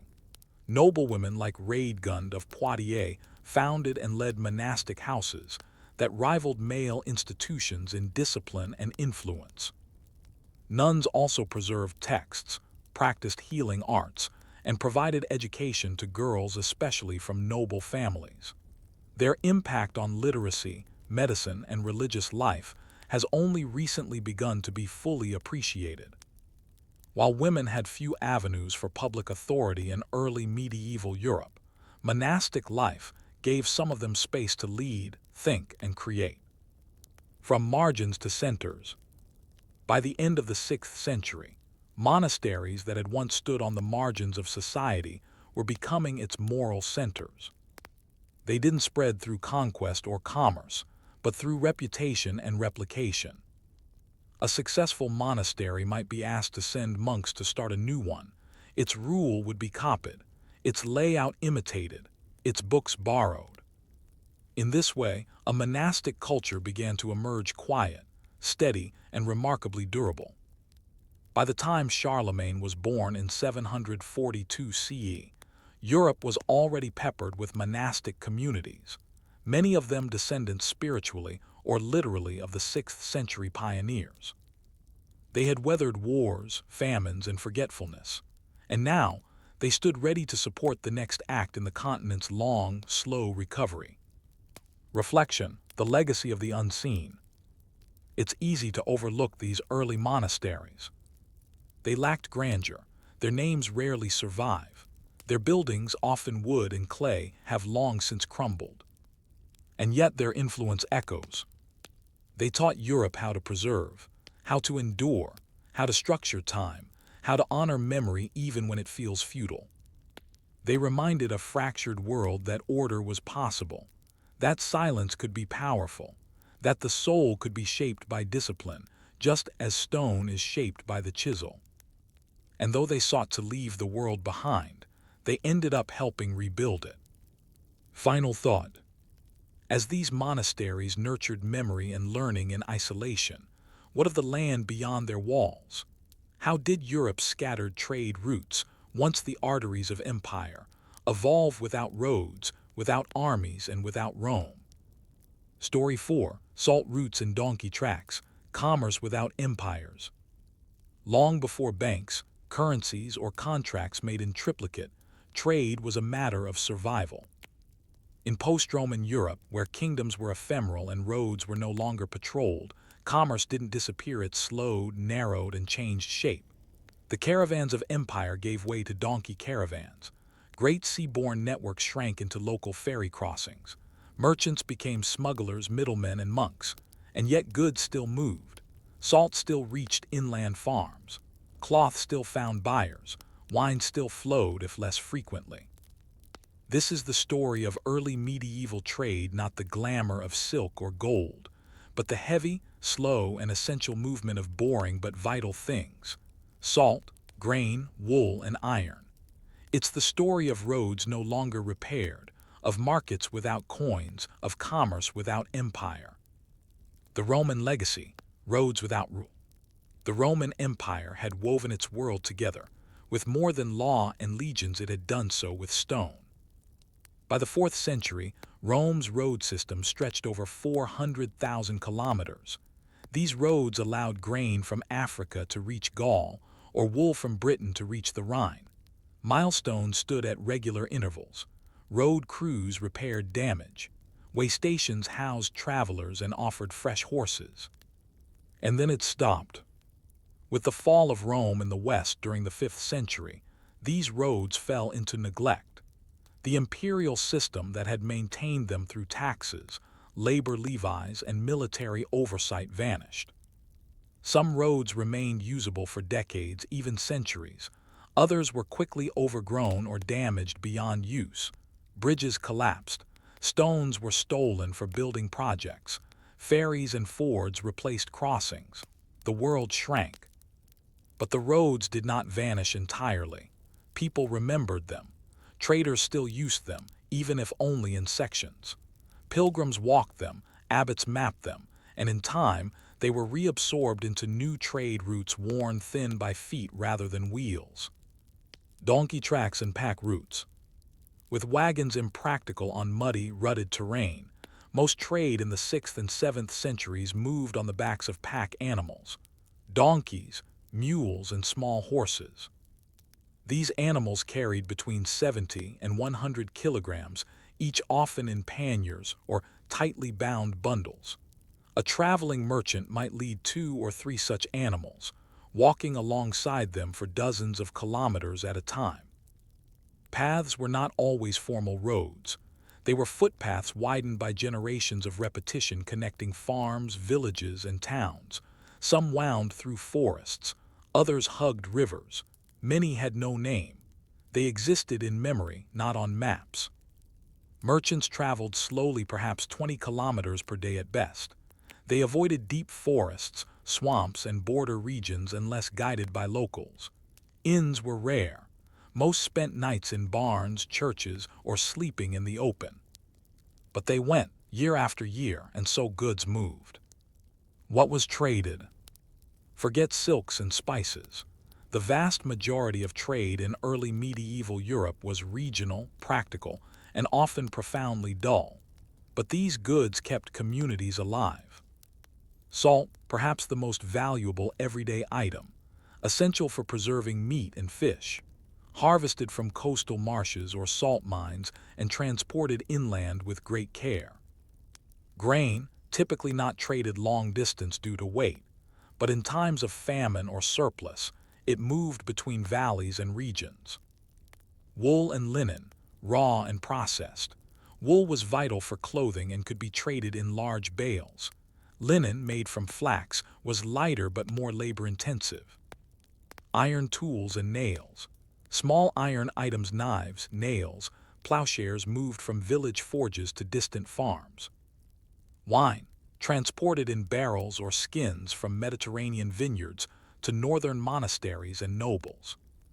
Ceramics and amphorae. Though fragile, they were reused extensively and traveled farther than expected. Bee products, wax for candles and honey for sweetening, both essential and valuable.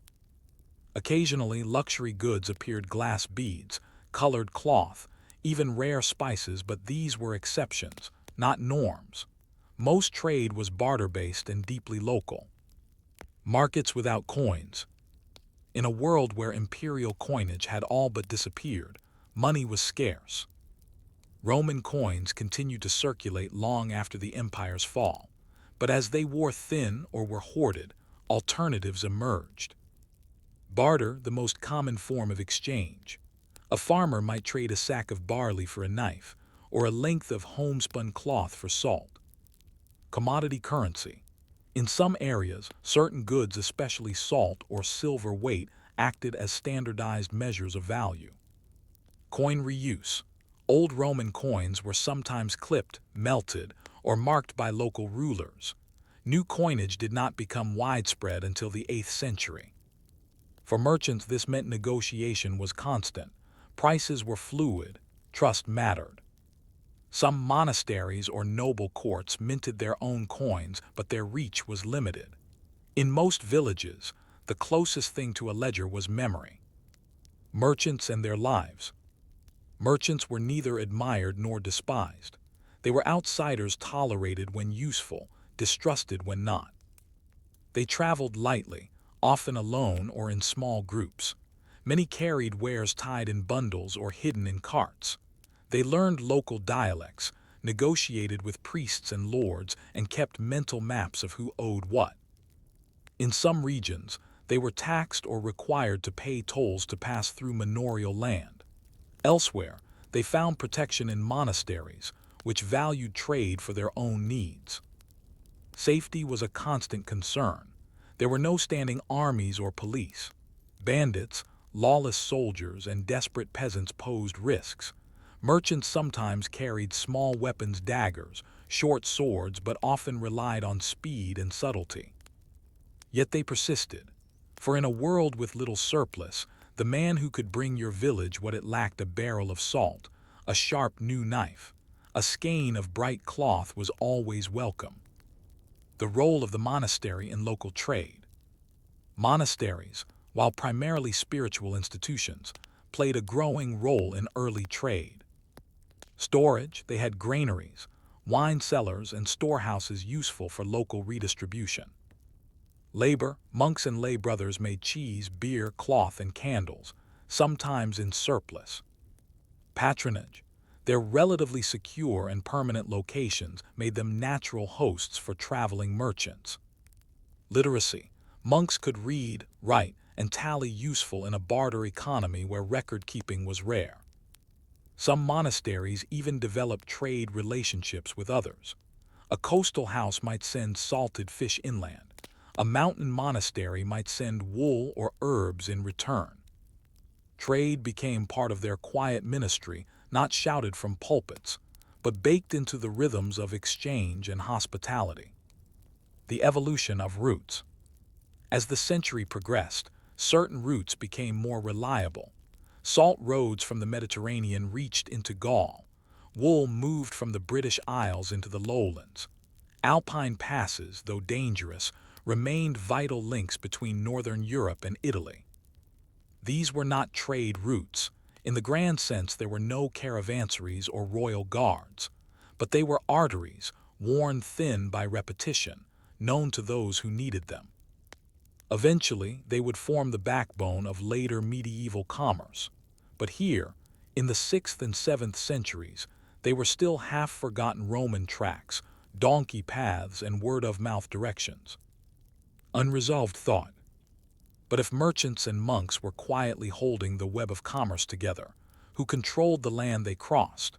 What did the early medieval lords and petty kings do when trade passed through their domain, and how did that shape feudal power? Trade in early medieval Europe may have moved without empires, but it never moved without oversight. In a time when kings came and went, when coins were rare and literacy scarcer, one form of power remained constant: the control of land. And with that control came the authority to tax, to restrict, and to extract. If a merchant traveled with salt on his mule, someone owned the bridge he crossed, the forest path he followed, or the market stall he rented. This was the beginning of a new economy, not a capitalist one, and not the market economy we know today, but a lordly economy, rooted in territory, customs, and personal obligation. This section explores how lords secular and ecclesiastical controlled the flow of goods, and how commerce survived within a patchwork of private jurisdictions, toll gates, and fortified estates. The fragmented landscape of post-Roman Europe. By the 7th century, Western Europe was no longer a unified world. The Roman ideal of provinces and prefects had been replaced by patchworks of petty kingdoms, tribal territories, and semi-independent lordships. In Gaul, the Merovingian kings ruled in name, but much of the real power was held by counts, dukes, and bishops, who controlled lands and people directly. In the former Roman provinces of Britain, Anglo-Saxon kingdoms formed, divided by rivers, forests, and war. In Italy, the Lombards carved out duchies, while papal landowners asserted influence across central lands. In each of these regions, no single authority regulated trade. Instead, the rights to control routes, levy tolls, and grant market privileges were deeply local. As a result, a merchant traveling even 50 kilometers might pass through 5 or 6 different jurisdictions, each with its own tolls, rules, and risks. Tolls, tariffs, and the price of passage. Though rudimentary, a system of road and river tolls developed in many parts of post-Roman Europe. A bridge built by a local lord might require payment to cross, sometimes in coin, sometimes in kind. A ferry crossing might be owned by a monastery, who received a cut of transported goods. Mountain passes, especially through the Alps or Pyrenees, were guarded by small fortresses or toll huts, where traders were expected to pay or explain themselves. Even simple track rights across a noble estate might involve a fee or the expectation of a gift. These tolls were not standardized. Some were reasonable, others were opportunistic. Some were enforced by written custom, others by force of arms. The concept of banal rights began to take shape where lords claimed exclusive authority over certain infrastructure: mills, bridges, ovens, and roads. Merchants could not use these without permission, and permission often came with a price. Over time, these rights would form the basis of feudal economic power. Lords' markets and trade control. Markets did not arise spontaneously. They required security, permission, and enforcement, and that meant lords. A lord's charter, whether granted by a king or claimed by local tradition, might establish a weekly market in a village square or monastery courtyard. In exchange, the lord gained certain privileges. Stall fees for vendors. A cut of the profits or specific goods, e.g., a share of salted fish, bushels of grain. Jurisdiction over any disputes that occurred at the market. The right to issue tokens or regulated weights and measures. Because there was no unified legal system, each market was its own legal island. A dispute over a transaction might be judged by the local abbot, the steward of the lord, or in some cases, by customary practice agreed upon by the vendors themselves. Markets were both opportunities and traps. They offered access to goods, but also exposure to taxes, judgment, and surveillance. Still, they persisted. In many regions, a local market was the only regular place where a peasant might acquire something they didn't grow or make. Protection and predation. A merchant on the road faced threats from bandits, brigands, and occasionally the very lords who offered protection. Some nobles offered protection letters, written permissions that allowed a trader to pass safely, often in exchange for a toll. These were primitive passports, and in many regions they became essential. But not all lords were content to collect tolls. In chaotic regions, powerful landowners became predators, raiding trade routes, seizing goods, or extorting travelers. The difference between a tax and theft was often whether a receipt was offered. In response, some merchants banded together in caravans, hired guards, or traveled only during feast weeks when roads were more populated. Monasteries offered safe harbor and occasionally storage for those able to pay or donate. The balance of trade and violence was always delicate. The role of the bishop as economic power. Not all landowners were lay lords. In fact, some of the wealthiest landholders in early medieval Europe were bishops and abbots. Bishops controlled large estates, some inherited from Roman civic structures, others granted by pious kings. These lands included forests, villages, vineyards, and key stretches of roads or rivers. As a result, bishops collected tolls on roads within their dioceses, operated markets near cathedrals or episcopal estates, lent grain or coin to trusted merchants or landowners, kept warehouses of surplus goods, enabling limited long-distance trade. The Church's moral stance on commerce was complex. It disapproved of usury, charging interest, but allowed profit-making in moderation. In practice, many bishops understood that economic activity supported their religious mission. Thus, merchants who aligned with the Church often found smoother passage and safer storage. Trade as information. Merchants didn't just carry goods, they carried news. In a world without newspapers or reliable messengers, traders were sources of valuable information. There is a new abbot in Tours. The crops failed in Aquitaine. A band of raiders was seen on the northern route.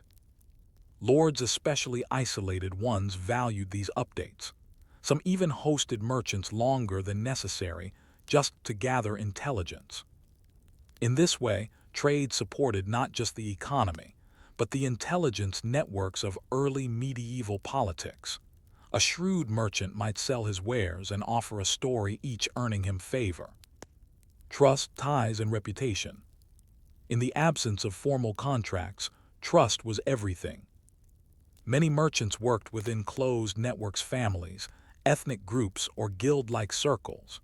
Jews, Syriac Christians, Lombard traders, and others maintained long-standing relationships across regions. A trader might vouch for another. A good deal might earn years of loyalty. A bad deal might haunt a village's reputation for generations. Reputation, rather than legal enforcement, ensured some consistency in trade. Over time, these networks would harden into more formal institutions: merchant leagues, toll exemptions, trade routes protected by royal charters. But in the 6th and 7th centuries, they remained fluid, personal, and fragile. Commerce and the reinvention of power. What emerged from this fragmented, toll-bound world was something new. Lords became not just warriors or landholders, but economic managers. Monasteries became nodes of redistribution. Markets became tools of control as much as commerce. This wasn't capitalism. It was commercial feudalism, a slow and awkward system where access to trade was dependent on land, privilege, and personal authority. And yet it worked imperfectly, unevenly, but persistently. Without Roman bureaucracy, without armies, without maps. Goods still moved, roads were still walked, needs still met. Unresolved thought. But how did the common people, the peasant families who rarely left their villages, experience this trickle of trade? What did it mean for them when the merchant arrived once a month or once a year? For most people in early medieval Europe, the world was no larger than a few days' walk. A man might live and die within 10 miles of the house he was born in. Roads meant danger. Rivers meant boundaries. Foreigners meant risk. But even in this narrow world, change still arrived on foot, on hooves, in packs. Once a season, or maybe only once a year, a merchant might appear at the edge of the village track, leading a sway-backed mule or pushing a cart so rickety it groaned like a tree in wind. The children would run ahead. The dogs would bark. And for a brief moment, the village square became a place of possibility. This is the story of how trade, slow, irregular, and unromantic, intersected with the lives of ordinary people. Not nobles or monks or traveling traders, but the peasant family, the craftsman, and the laborer. It's a story about hope, scarcity, memory, and survival. The village, self-sufficiency with limits. Early medieval villages were built on subsistence. Nearly everything that could be made locally was. Food came from communal fields, private garden plots, pigs, and chickens. Clothing was spun, woven, and sewn by hand, from homegrown flax and locally shorn wool. Tools were repaired by local smiths or carpenters, if such craftsmen existed.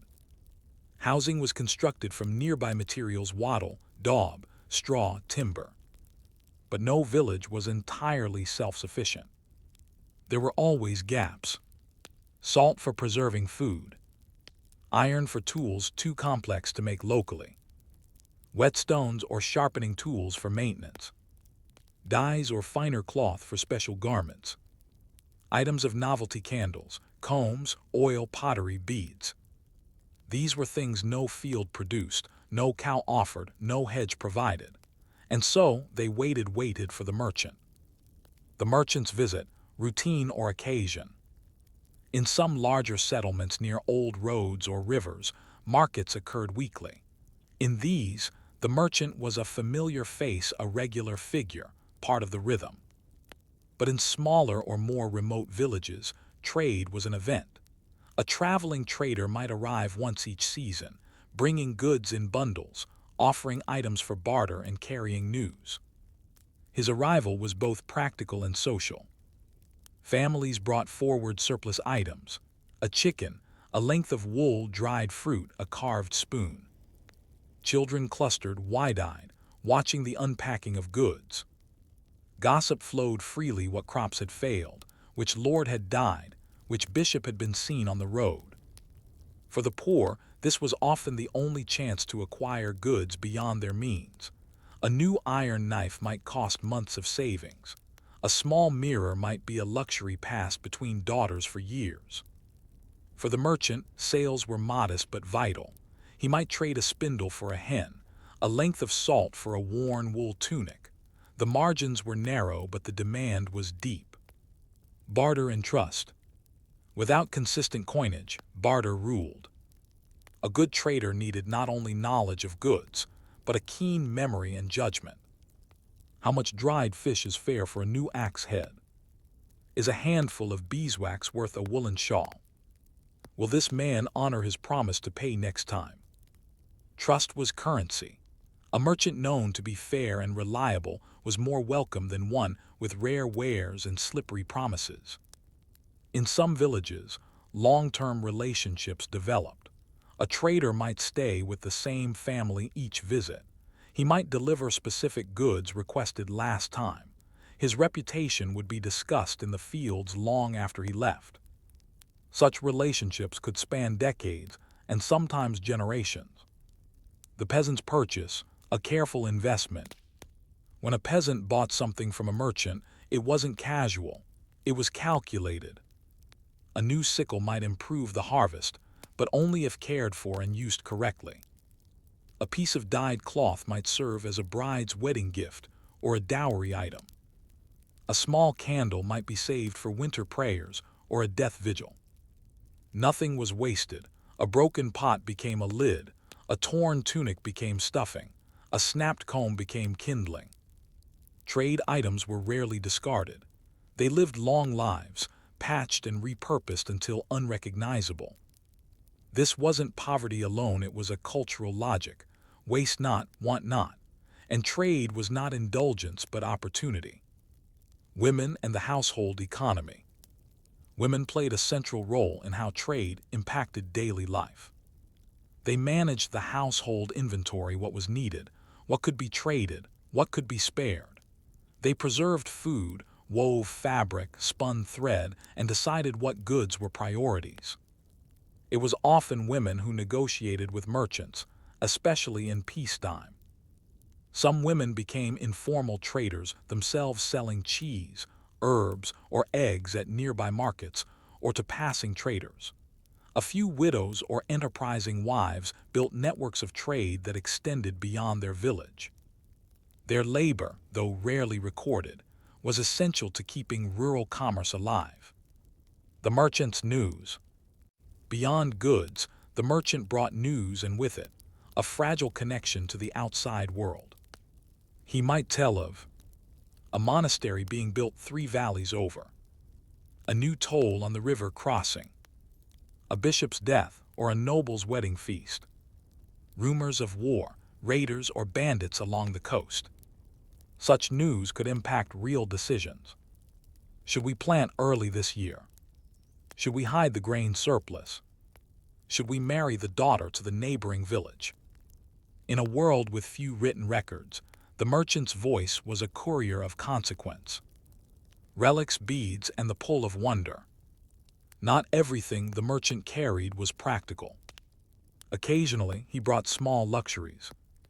Glass beads from broken Roman stores. Iron brooches shaped like animals. Bits of colored thread or foreign coins. Some carried religious tokens, small crosses, saints, medals, or fragments of cloth claimed to be relics. Whether authentic or not, they held power in the minds of the faithful. To the peasant, these goods were not only possessions, but symbols of connection, of the wider world, of a future beyond the field. Trade as memory. In villages where nothing changed quickly, trade created memory. A mother might remember the summer the merchant brought saffron. A boy might recall the day he traded a carved whistle for a real iron nail. A marriage might be remembered by the cloth bought that morning in the market. These small transactions left marks not just on ledgers, if any existed, but on the collective memory of the village. Over time, such memories became story, then tradition. We've always used that stall. That path was the merchant's road. Grandfather got this axe from the trader who came after the hard winter. The physical object faded, the story remained. The peasant's perspective on the world. To the common villager, trade didn't feel like the economy. It felt like a ripple, a faint vibration from a world just out of reach. Each trade was a moment of contact. Each item from afar a whisper of another place, another way. For some it was enough. For others it sparked curiosity, even ambition. A peasant child might become a traveler. A skilled weaver might barter her way into a town. A friendly tie with a merchant might one day become escape. In this way, the donkey path and the bartered knife weren't just about goods. They were about imagination. Final reflection. Trade in early medieval Europe didn't thrive because of vast wealth or bustling cities. It endured because people needed and wanted to connect. Slowly, from one transaction to the next, a broken continent remembered how to move again. Final thought. But if landowners controlled roads and peasants lived close to the land, what bound them together in lasting obligation?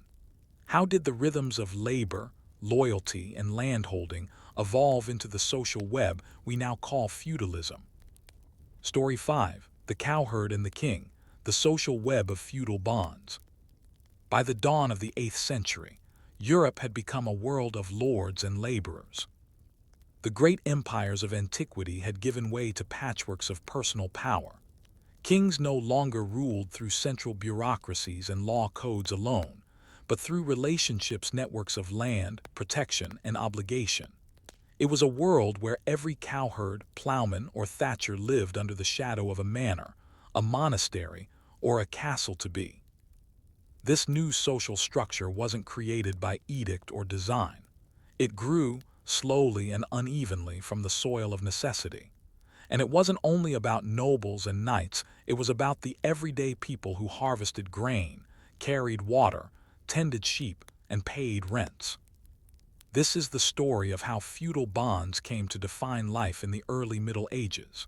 Not the grand treaties or heroic oaths, but the dull, steady details of obligation, how land, labor, and loyalty wove a web that held medieval Europe together. Before feudalism had a name. Feudalism, as we call it today, is a label historians created much later. No farmer in 720 CE said, "I am a serf in a feudal system." Instead, people spoke in terms of custom, duty, and place. My father worked this field, so I do too. The Lord gives us protection, so we give him oats. I owe 2 days of labor at the mill during harvest. Feudalism wasn't a system imposed, it was a structure that evolved as people tried to make sense of land ownership, authority, and survival. It grew in the absence of centralized rule. With no imperial administrators or universal taxes, people turned to the strongest nearby figure, whether a landowner, a bishop, or a warrior, for protection and stability. In return, they gave what they could: labor, food, service, or rent. And from those exchanges, a new kind of order emerged: the lord's land and the peasant's plot. At the heart of this new world was land. Land was wealth. Land was power. Land was security. A noble or monastery might hold hundreds or thousands of acres, but could not work them alone. Instead, they relied on local people to live on and cultivate portions of their estates. There were 2 main kinds of land: domain or domain. The lord's personal land, worked either by his household or by local laborers doing obligatory service. Peasant holdings, strips or plots assigned to tenant families in exchange for rent or service. A single village might be divided into dozens of long, narrow plots, each worked by a different family, yet all under the umbrella of the manor. And with each plot came expectation: labor for protection. The essential exchange was simple: work for safety. The lord protected the village from raiders or rival lords. He maintained some roads, a mill, and perhaps a communal oven. He might provide seed or livestock after a harsh winter. He hosted feasts and festivals, reinforcing bonds. In return, the villagers gave a portion of their harvest, called a boon or rent, worked the lord's fields a few days per week or during harvest, built fences, dug ditches, or repaired buildings when needed, provided small goods, eggs, candles, cheese as in-kind taxes. This wasn't slavery, but it wasn't freedom either. Some peasants were freemen, who negotiated their rents and had limited rights to leave or sell their land. Others were serfs bound to the land, unable to leave without permission, their status passed down through generations. Still, both groups lived under the logic of obligation. A field was never just a field, it was a relationship. The manor is microcosm. Each manor functioned like a miniature kingdom. It had its own court, overseen by the lord or his steward. Disputes were resolved locally over fences, livestock, inheritance. Justice was informal, based on custom, memory, and oaths. The manorial court recorded obligations, rights, and penalties. There was rarely a police force. Instead, the pressure of community and tradition enforced order. Everyone knew everyone. A man who shirked his duties might be shamed, fined, or forced to make restitution. The manor was the unit of governance, economy, and society. And while lords might change due to marriage, inheritance, or conquest, the village's duties remained. Seasons of service. The peasant's year was not only shaped by sun and soil, but by duties owed. In spring, he might plow the Lord's fields first, before his own. In summer, he might be called to haymaking on domain land.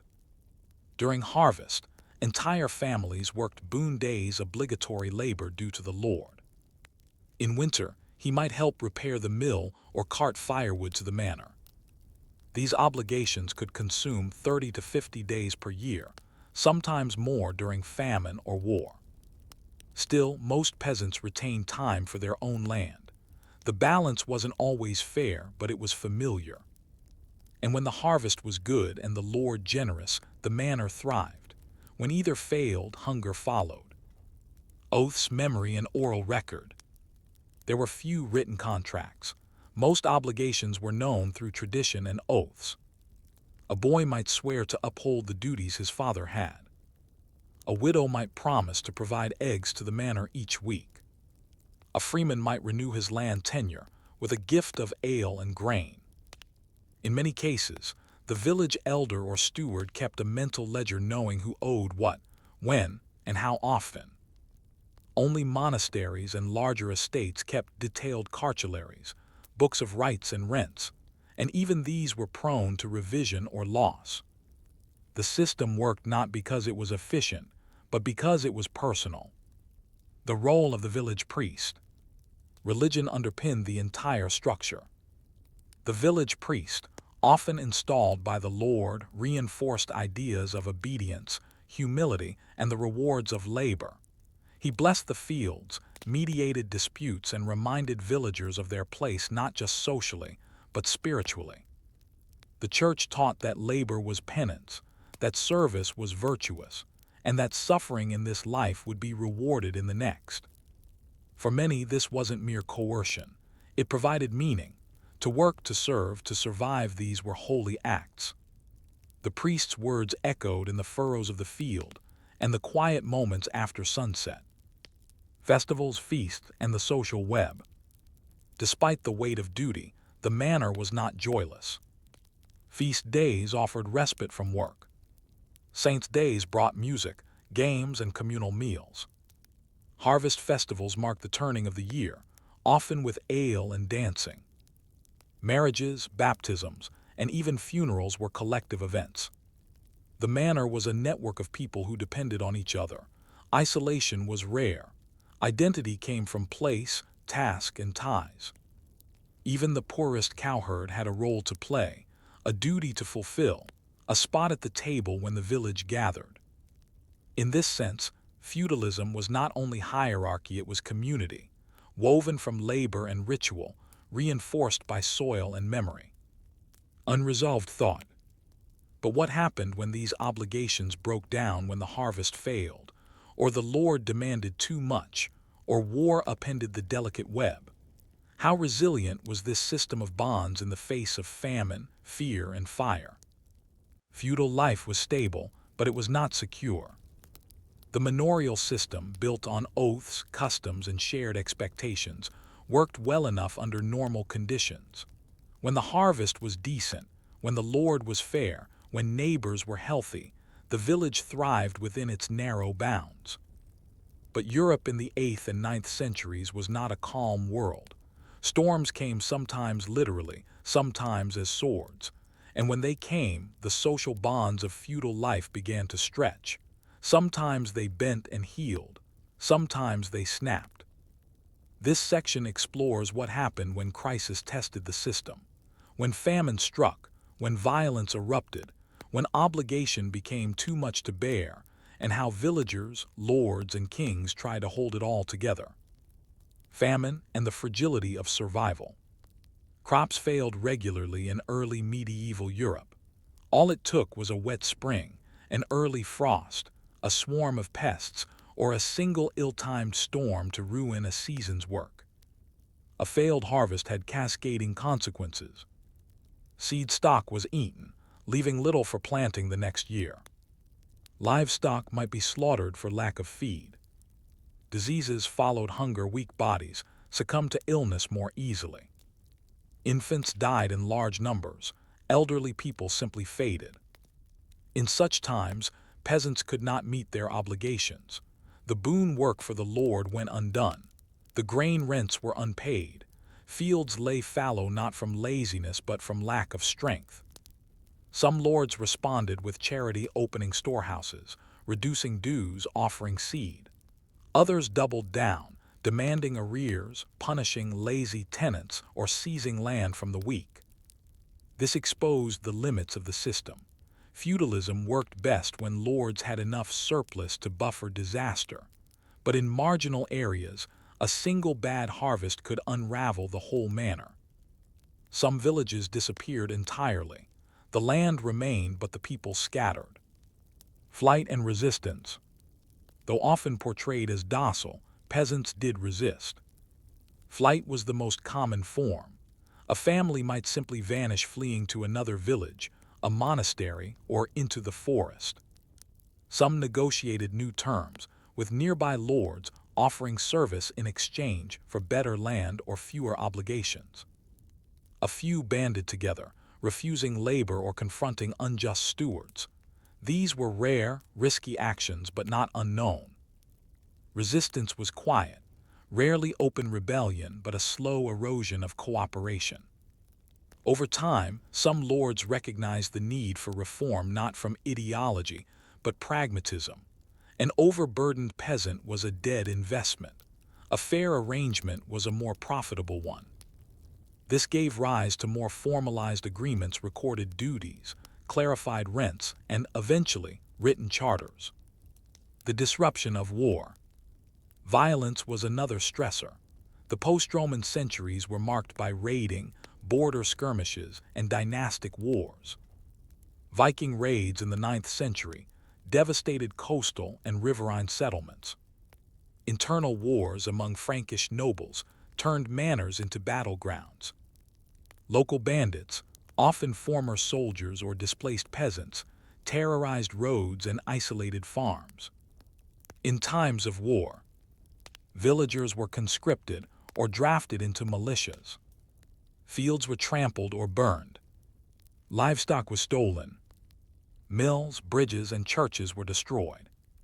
When war passed, lords often demanded rebuilding labor or new military service. The burden could be crushing. Villagers, already traumatized, found themselves rebuilding the manor they had just defended.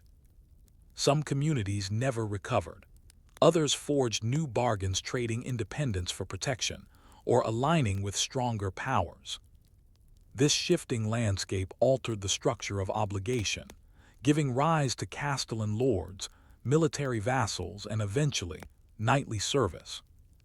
The rise of castles and the militarization of the manor. By the late 9th century, stone and timber fortifications began to dot the landscape. Motte and Bailey castles, first constructed in Normandy and then widely adopted, became the new centers of rural authority. Lords retreated behind walls, and with them, the surplus of the land. Villages clustered near these fortresses, drawn by protection and controlled by proximity. With this came a militarization of feudalism. Obligations now included guard duty, watchtower shifts, or support for armed riders. Peasant labor was used to build fortifications, dig moats, or transport stone. Lords who had once ruled as landlords now ruled as commanders. The web of obligation grew more vertical. The village was no longer just a self-contained unit of mutual dependence. It was a subordinate node in a broader, more dangerous network of war and defense. Monasteries as alternatives and landlords. During these upheavals, some peasants sought refuge in monastic lands. Monasteries often had better resources, food stores, medical care, and tools. More stable leadership, abbots who governed by rule rather than whim. Spiritual prestige, being near a holy place offered comfort and perhaps protection. But monasteries were not passive landowners. They too demanded labor and rent. Some were stricter than secular lords, enforcing celibate tenancies, forbidding remarriage, or requiring extra services during holy days. Yet their written records, liturgical discipline, and relative stability made them attractive during times of chaos. Some monasteries grew enormously wealthy, owning dozens of manors, managing vast peasant populations, and influencing regional politics.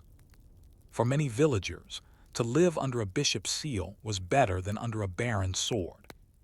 When lords failed, lords were supposed to provide justice and protection. When they failed, legitimacy eroded. Some lords lost their land to rivals or died without heirs. Others abused their power, levying impossible dues or taking arbitrary vengeance. In such cases, peasants sometimes shifted allegiance, seeking a new lord or offering service to the church in exchange for sanctuary. By the 10th century, vassalage, the formal bond between a lesser lord and a greater one, became more common. Small landowners sought powerful patrons to survive. In turn, they demanded more from their peasants to meet their own obligations. This pyramidal structure of loyalty formed the backbone of classic feudal society. A king at the top, dukes and counts below, then knights, then peasants, each owing service to the one above. But at the base of this pyramid stood the same man, the cowherd, the plowman, the thatcher. And when too much was asked of him, the whole pyramid wobbled. Signs of change. By the end of the 9th century, some signs of transformation had begun. More written agreements formalized peasant rights. Some freemen pooled land into cooperatives, managing obligations collectively.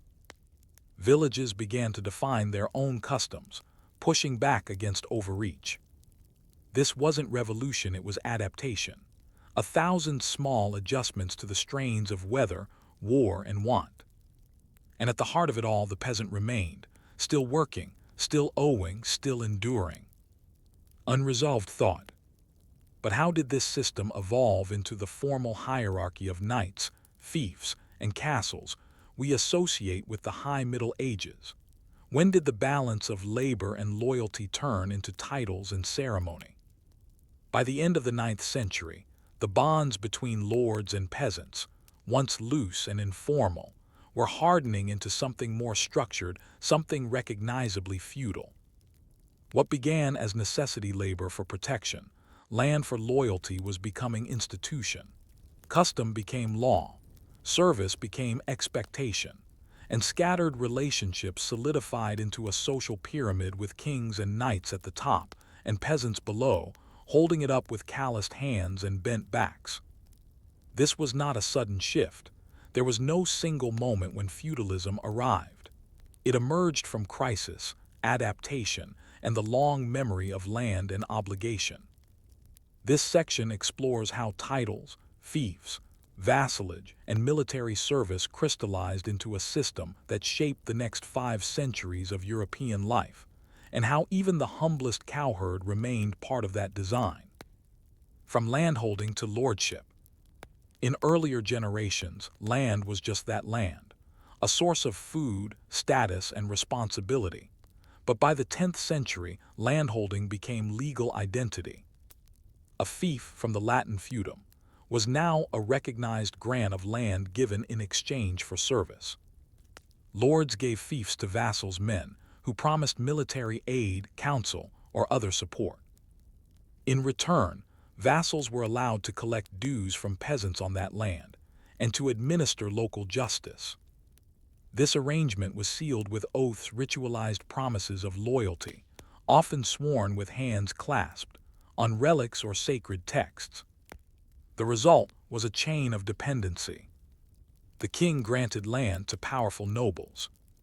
Those nobles granted land to knights. Knights lived on or near the land, drawing labor and rent from the peasants who worked it. Each layer owed something upward, each controlled something downward. And at every link in the chain, land was the currency. Knights and the militarization of feudalism. As Viking raids intensified and internal wars persisted, lords needed more than peasants, they needed warriors. The knight emerged not as a nobleman, but as a professional fighter, usually mounted, armored, and supported by a fief. A knight's income came not from royal pay, but from the right to collect from those beneath him. In many cases, knights were minor nobility, raised from service or birth, whose only wealth was their horse, their arms, and their plot of land. Knights served their lord militarily, but they also became local enforcers. They collected taxes, patrolled roads, and presided over minor disputes. To the average peasant, the knight was not a romantic hero, but the man who took a portion of the harvest, demanded labor, and controlled access to justice. Still, knights could also offer real protection against raiders, against wild animals, against neighboring lords. Their presence was both a burden and a buffer. The codification of custom. As society stabilized, customary law hardened into feudal law. Peasant duties were written into manorial rolls and estate books. Disputes were recorded, rights were enumerated, inheritance was regulated. Lords compiled charters of privilege formalizing rents, duties, and protections. This offered some security to peasants. They now had documents, if not full rights, but it also reduced flexibility. What had once been negotiated year by year became permanent. Even freemen were increasingly drawn into the feudal web, trading their autonomy for access to mills, protection, or better land. Feudalism was not just about kings and castles. It was about regularizing the village. The village as economic engine. The shift to a more structured system also brought economic integration. Lords began to track output knowing how much grain each tenant could produce. Markets were formalized, with tolls, stall fees, and grain measurements. Monasteries expanded their holdings, operating manors with hundreds of dependent households. Surplus goods, wool, cheese, grain were shipped to urban centers or traded across regions. The manor became not just a social unit, but an economic engine, slow, heavy, but persistent. And the peasant, often invisible in records, was the one turning the gears. The role of the church in the pyramid. The church did not stand apart from feudalism, it was woven into it. Bishops and abbots held vast estates, granted by kings or inherited from Roman times. Church officials became landlords, overseeing peasants and collecting rents. In some areas, ecclesiastical lords controlled more land than secular ones. But the church also offered sanctuary. Clergy sometimes advocated for fair treatment, and monks recorded peasant grievances in chronicles. Religious festivals broke the routine of labor. Saints' days provided rest. Penance offered absolution for the lord and dignity for the serf. And through sermons, the theology of hierarchy was reinforced, that just as God ruled heaven, the king ruled earth, the Lord ruled land, and each man knew his place. Mobility within the system. Feudal bonds were rigid but not immobile. A clever peasant might earn favor, gaining better land or lighter dues. A squire might become a knight and eventually a minor lord. A freed serf might move to a town, becoming a merchant or craftsman. A monk from humble origins might rise to be an abbot or even a bishop. Social climbing was rare but not impossible, especially as literacy, trade, and war created vacancies in the upper levels. Still, for most, the village remained both world and wall. The cowherd's place in the pyramid. So where did the cowherd, the humble laborer of our story's title, truly stand? He lived not on the manor's map but in its margin, not in its records but in its routine. He guarded the herd from wolves in the woods. He knew the sounds of disease in a calf before the steward did. He guided the oxen for plowing, yoked them at dawn, unyoked them at dusk. He received little recognition. No one carved his name into a charter, but without him and others like him, the manor did not function. His world was bounded by duty but rich in knowledge, relationships, and memory. He knew where the herbs grew that calmed fevers. He remembered when the stream last flooded. He taught his children not just how to survive, but how to endure. And though kings and knights stood atop the pyramid, It was men like him who held it up. Reflection, order from obligation. Feudalism was not born from idealism or design. It was born from fear, need, and the slow attempt to rebuild order in a world that had lost its empire. At its best, it offered stability. At its worst, it justified exploitation. But through it all, people found ways to live, by adapting, enduring, and negotiating space within a web of obligations. And in that long, quiet labor through winters, wars, and weeks of harvest, Europe began to take shape. Final thought. As feudal bonds took root, so did the foundations of agriculture, and with them, the tools that would transform the land itself. What happened when peasants discovered that by deepening their furrows and turning heavier soil, they could feed not just themselves, but whole towns? Story 6. The plow that changed the world, the heavy plow and agricultural revolution. You stand in a field in northern Europe. The sky is gray. The ground is damp. Beneath your feet, the earth is thick with clay, wet and heavy. A light wooden plow would barely scratch the surface. You'd spend more time untangling clumps than planting seeds. Now imagine a different plow, one that slices, lifts, and turns the soil with a metal-shod blade pulled by a yoked team of oxen. It reshapes the earth. It reshapes the future. This is the story of the heavy plow, a tool so seemingly mundane, so mechanically simple, that its profound impact on medieval Europe is often overlooked. But with this innovation came a transformation in how people lived, where they settled, what they grew, and how they thought about labor, land, and productivity. In this section, we explore the conditions that made the heavy plow necessary, the engineering that made it possible, and the slow, grinding shift from subsistence to surplus. Before the plow was heavy. For centuries, European farmers used ard plows, light, wooden tools designed to scratch the surface of the earth rather than truly turn it. The ard worked well in Mediterranean and light, sandy soils. It required little strength or animal power. It skimmed the surface, leaving behind furrows in which seeds could be sown. This worked adequately in southern Europe, where dry conditions and thinner soils meant deep tilling was unnecessary and sometimes even harmful. But north of the Alps, things were different. The problem with northern soils. Much of northern Europe, especially present-day France, Germany, the Low Countries, Poland, and Britain, was covered in heavy, clay-rich soils. These soils were nutrient-dense but difficult to work. When wet, they became sticky and unforgiving.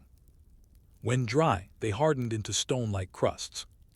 Traditional ards could barely make a dent. And yet, these same lands had enormous potential if only they could be plowed.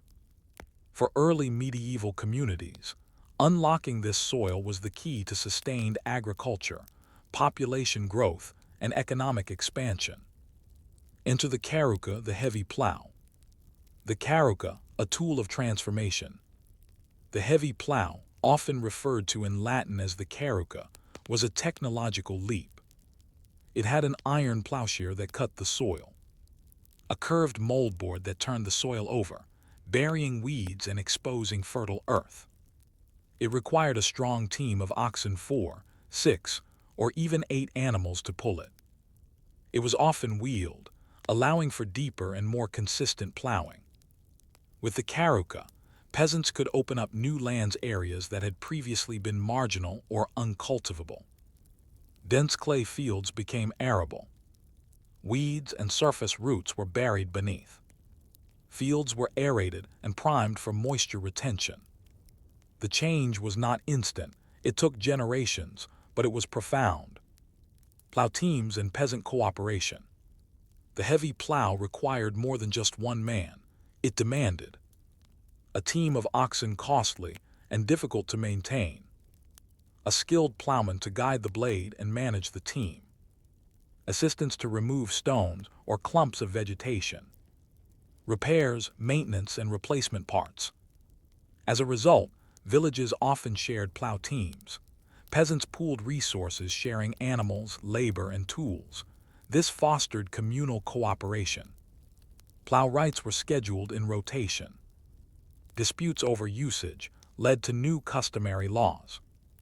Collective investment created shared responsibility. In this way, the heavy plow not only changed how fields were tilled, it changed how villages functioned. Open field systems and strip farming. To make the most of the heavy plow's efficiency, European villages began organizing land into open field systems. Large communal fields were divided into long, narrow strips. Each family received several strips, scattered across different locations. Strips were worked individually, but plowed and harvested cooperatively. This system emerged partly from necessity. The heavy plow worked best in long, straight rows. It also reflected the practical realities of early medieval life. Distributing land equally across soil types. Sharing risk: if one area failed, others might succeed. Maintaining fairness in a society based on custom and precedent. Though inefficient by modern standards, the open field system became the dominant agricultural pattern in much of northern Europe for centuries. Crop yields and the beginning of surplus. With deeper tilling and better prepared soils came higher yields. Fields retained more moisture during dry spells. Turned soil decomposed organic matter more efficiently. Weeds were reduced by burial. Winter grains like rye and wheat became more viable. This allowed some households to produce more than they consumed, a small but meaningful surplus. Surplus changed everything. Extra grain could be traded at local markets. It could be stored against future famine. It could be offered as rent or tithe, easing other burdens. It freed up time for other labor, craftwork, repairs, or side trades. The heavy plow helped shift medieval life from mere survival towards something resembling sustainability. New settlements and the expansion of arable land. As plowing became more effective, lords and monasteries saw opportunities to expand. Woodlands were cleared. Marshes were drained. Frontier lands previously avoided were settled and worked. This internal colonization created new villages, increased population density, and allowed for better integration of rural economies. Lords incentivized settlers with favorable terms. Lower rents for new tenants. Exemptions from certain duties. Tools or oxen provided upfront. For peasants willing to risk hard work on new land, the heavy plow was a path to independence, however limited. Monasteries and agricultural innovation. Monasteries were among the earliest adopters of the heavy plow. Their large estates and ample labor pools made experimentation possible. Monks kept detailed records tracking yields, soil changes, and plow designs. Some became centers of technological exchange, training plowmen or developing better equipment. Abbeys like St. Gall, Cluny, and Fulda pioneered agricultural models that spread across regions. The church's emphasis on labor as devotion, ora et labora, pray and work, meant that farming was sacred work. To till the land with care was a holy act. And so, from cloister to cowherd, the heavy plow was slowly accepted as the new standard of cultivation. The slow revolution. The agricultural shift was slow and uneven. Some regions resisted change due to terrain or tradition. In marginal lands, old methods persisted out of necessity. Southern Europe never fully adopted the heavy plow, relying instead on ards, hoes, and irrigation. But where it took hold, the transformation was clear. Better yields led to population growth. Greater surplus supported market towns and craft production. Lords and kings gained more stable income from dependable harvests. All this from a tool made of wood, iron, and centuries of tinkering. Unresolved thought. But surplus demands storage, growth demands markets, and cooperation demands new forms of governance. How did the village, once an isolated unit of survival, evolve into the bustling medieval town, and how did the plow help lay those foundations? A man in a tunic walks a cartload of surplus barley down a dirt road. It's not much, just a few sacks beyond what his family and lord require. But he's not headed to the manor's granary. He's heading to the village edge where other peasants are gathering. There's a man with salt, another with wool cloth, and even a tinker with knives and pots. Someone brought honey. A monk from a nearby abbey watches silently. It's not a town, not yet, but it's the beginning of something new. This section tells the story of how the surplus created by the heavy plow and improved agriculture began to reshape the social and economic fabric of medieval Europe. This was no explosion of trade, no sudden rise of cities. Rather, it was a slow drip of change, the steady accumulation of excess, the weaving of new networks, the reorganization of village life into something more than mere survival. The surplus economy emerges. With the adoption of the heavy plow and expansion of arable land, many villages began producing more than they needed. This surplus, small at first, had enormous implications. It freed labor from constant food production. It allowed for storage, trade, and even monetary transactions. It permitted experimentation with new crops, livestock breeds, and crafts. Importantly, it changed how value was understood. Land was no longer simply survival, it became potential. Grain became currency. And labor, once entirely consumed by subsistence, became available for other uses. The rise of weekly markets. Villages that produced more than they consumed gradually developed local marketplaces. Initially informal, these were often held at crossroads, near churches, or beside rivers. Local lords or abbeys might sanction these markets in return for a stall fee or a market tax. Goods traded were humble: butter, cheese, eggs, extra cloth, simple tools, wool, herbs, and sometimes even manure or peat. The market was not just economic, it was social. A place to gather, hear news, swap stories. A venue for public announcements and legal proclamations. A stage for traveling minstrels, jesters, and preachers. In time, lords began issuing market charters, formally recognizing regular trading days. Some villages, thanks to favorable geography or political protection, grew into towns. But even where towns did not arise, the idea of exchange became embedded in rural life. Specialization and cottage industry. As agriculture stabilized, some villagers began to specialize. One might become a millwright, repairing water wheels and millstones. Another might spin linen thread or weave coarse wool cloth.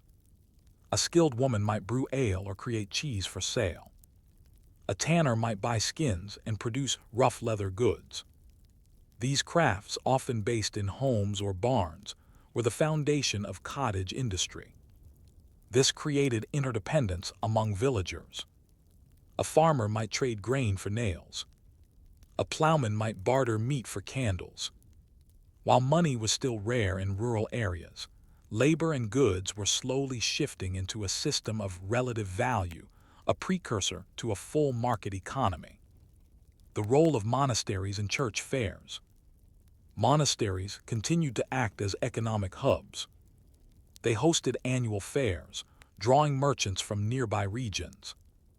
They invested in mills, barns, and granaries, supporting both tenants and travelers. Some became centers of innovation, experimenting with crop rotation, fish farming, and early breeding practices. These religious houses often issued scrip or tokens that could be redeemed for goods, further supporting trade.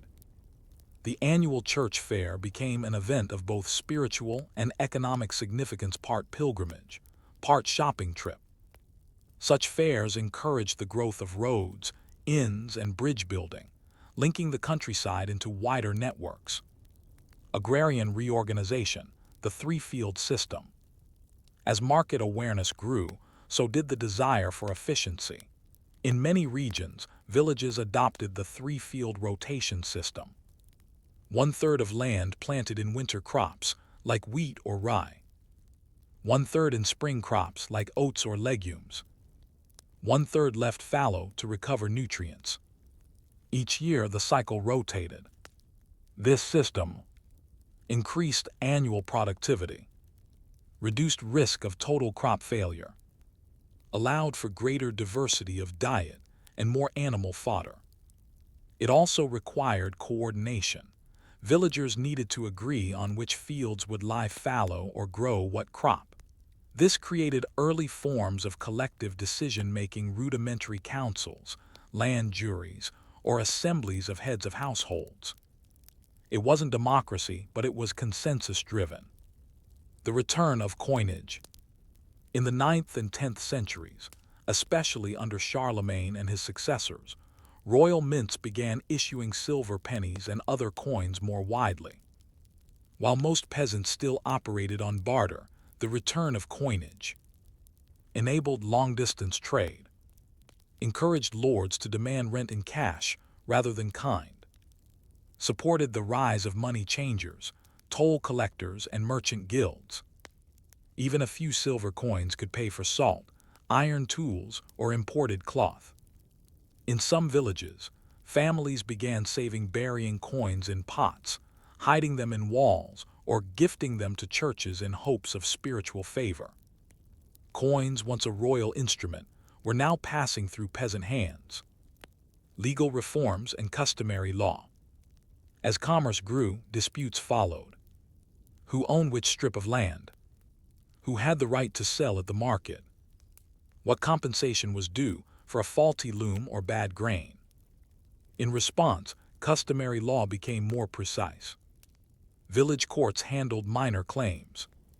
Manorial rolls recorded obligations, payments, and transfers. Some communities began recording wills, leases, and contracts.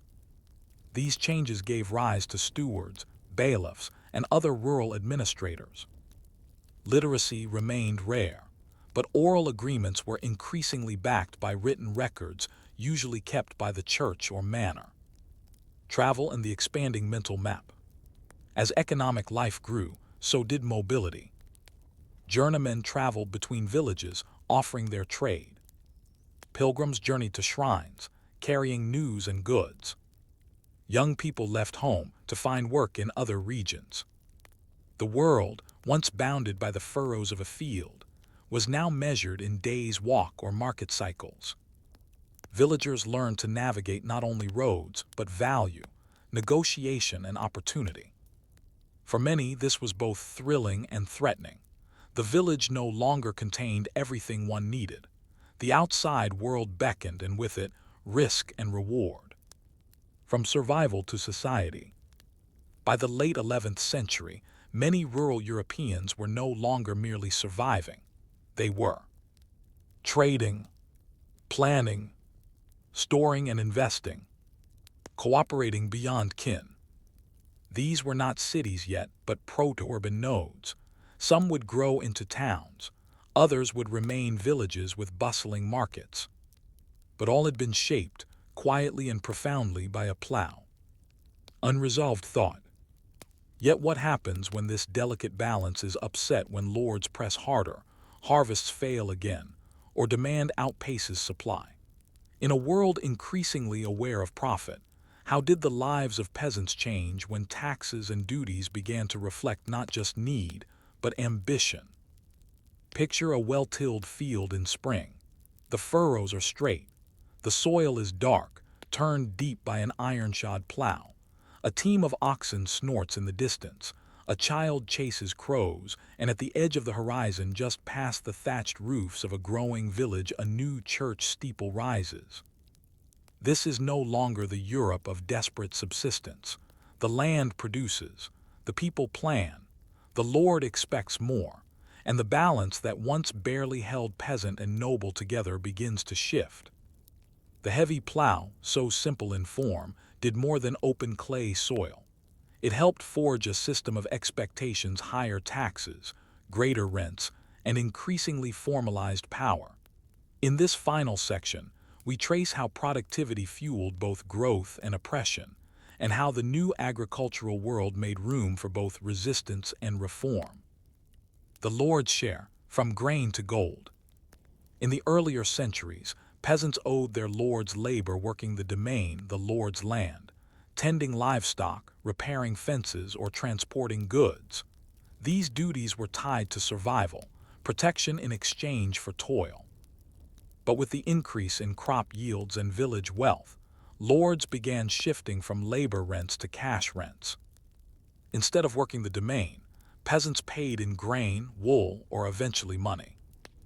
Lords now preferred income they could spend, store, or invest elsewhere. This gave peasants more autonomy in managing their time, but also exposed them to market fluctuations. What if grain prices fell? What if they couldn't sell enough to make rent? Even as life improved materially for some, the risk shifted from lord to peasant. Tensions beneath the soil. Not all lords adapted fairly. Some saw surplus as justification for increased demands. Raising rents without improving land. Claiming customary rights over woods, mills, or pastures. Imposing fees for inheritance, marriage, or market use. Villagers began to push back. Some fled to nearby towns, where manorial oversight was weaker. Others petitioned the church or royal courts for protection.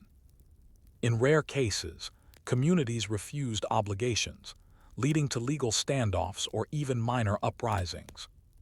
The heavy plow may have turned the land, but it also stirred social unrest, rooted in expectations and exploitation. The charter movement and village freedoms. By the 11th and 12th centuries, a slow wave of manumission and chartering began. Lords in need of money for crusades, debt payments, or favor began offering freedom charters to villages. These charters granted rights like fixed rents rather than variable demands, local courts of justice, market privileges, personal freedom for formerly unfree peasants. In return, the lord received a one-time payment or annual dues. Some peasants saved for years to buy their liberty. Others collectively negotiated pooling funds to improve conditions for the entire village. This was not revolution. It was legal negotiation, a quiet, boring reshaping of the feudal contract, born from the power of surplus and cooperation. Climatic and environmental pressure. Yet the land could not always meet these rising expectations. By the 13th century, fields were overworked. Forests had been cleared to their limits. Weather patterns shifted, ushering in wetter, colder years. The Little Ice Age, beginning in the late 1200s, brought failed harvests, floods, and food insecurity. With less to sell, peasants struggled to meet their obligations. Hunger returned. Diseases followed. In some regions, entire villages were abandoned. The agricultural revolution that had lifted society began to strain under its own success. From plow to power, lords and landscapes. Despite setbacks, the transformation of the land had reshaped feudal power. Lords now saw estates as economic assets, not just sources of loyalty.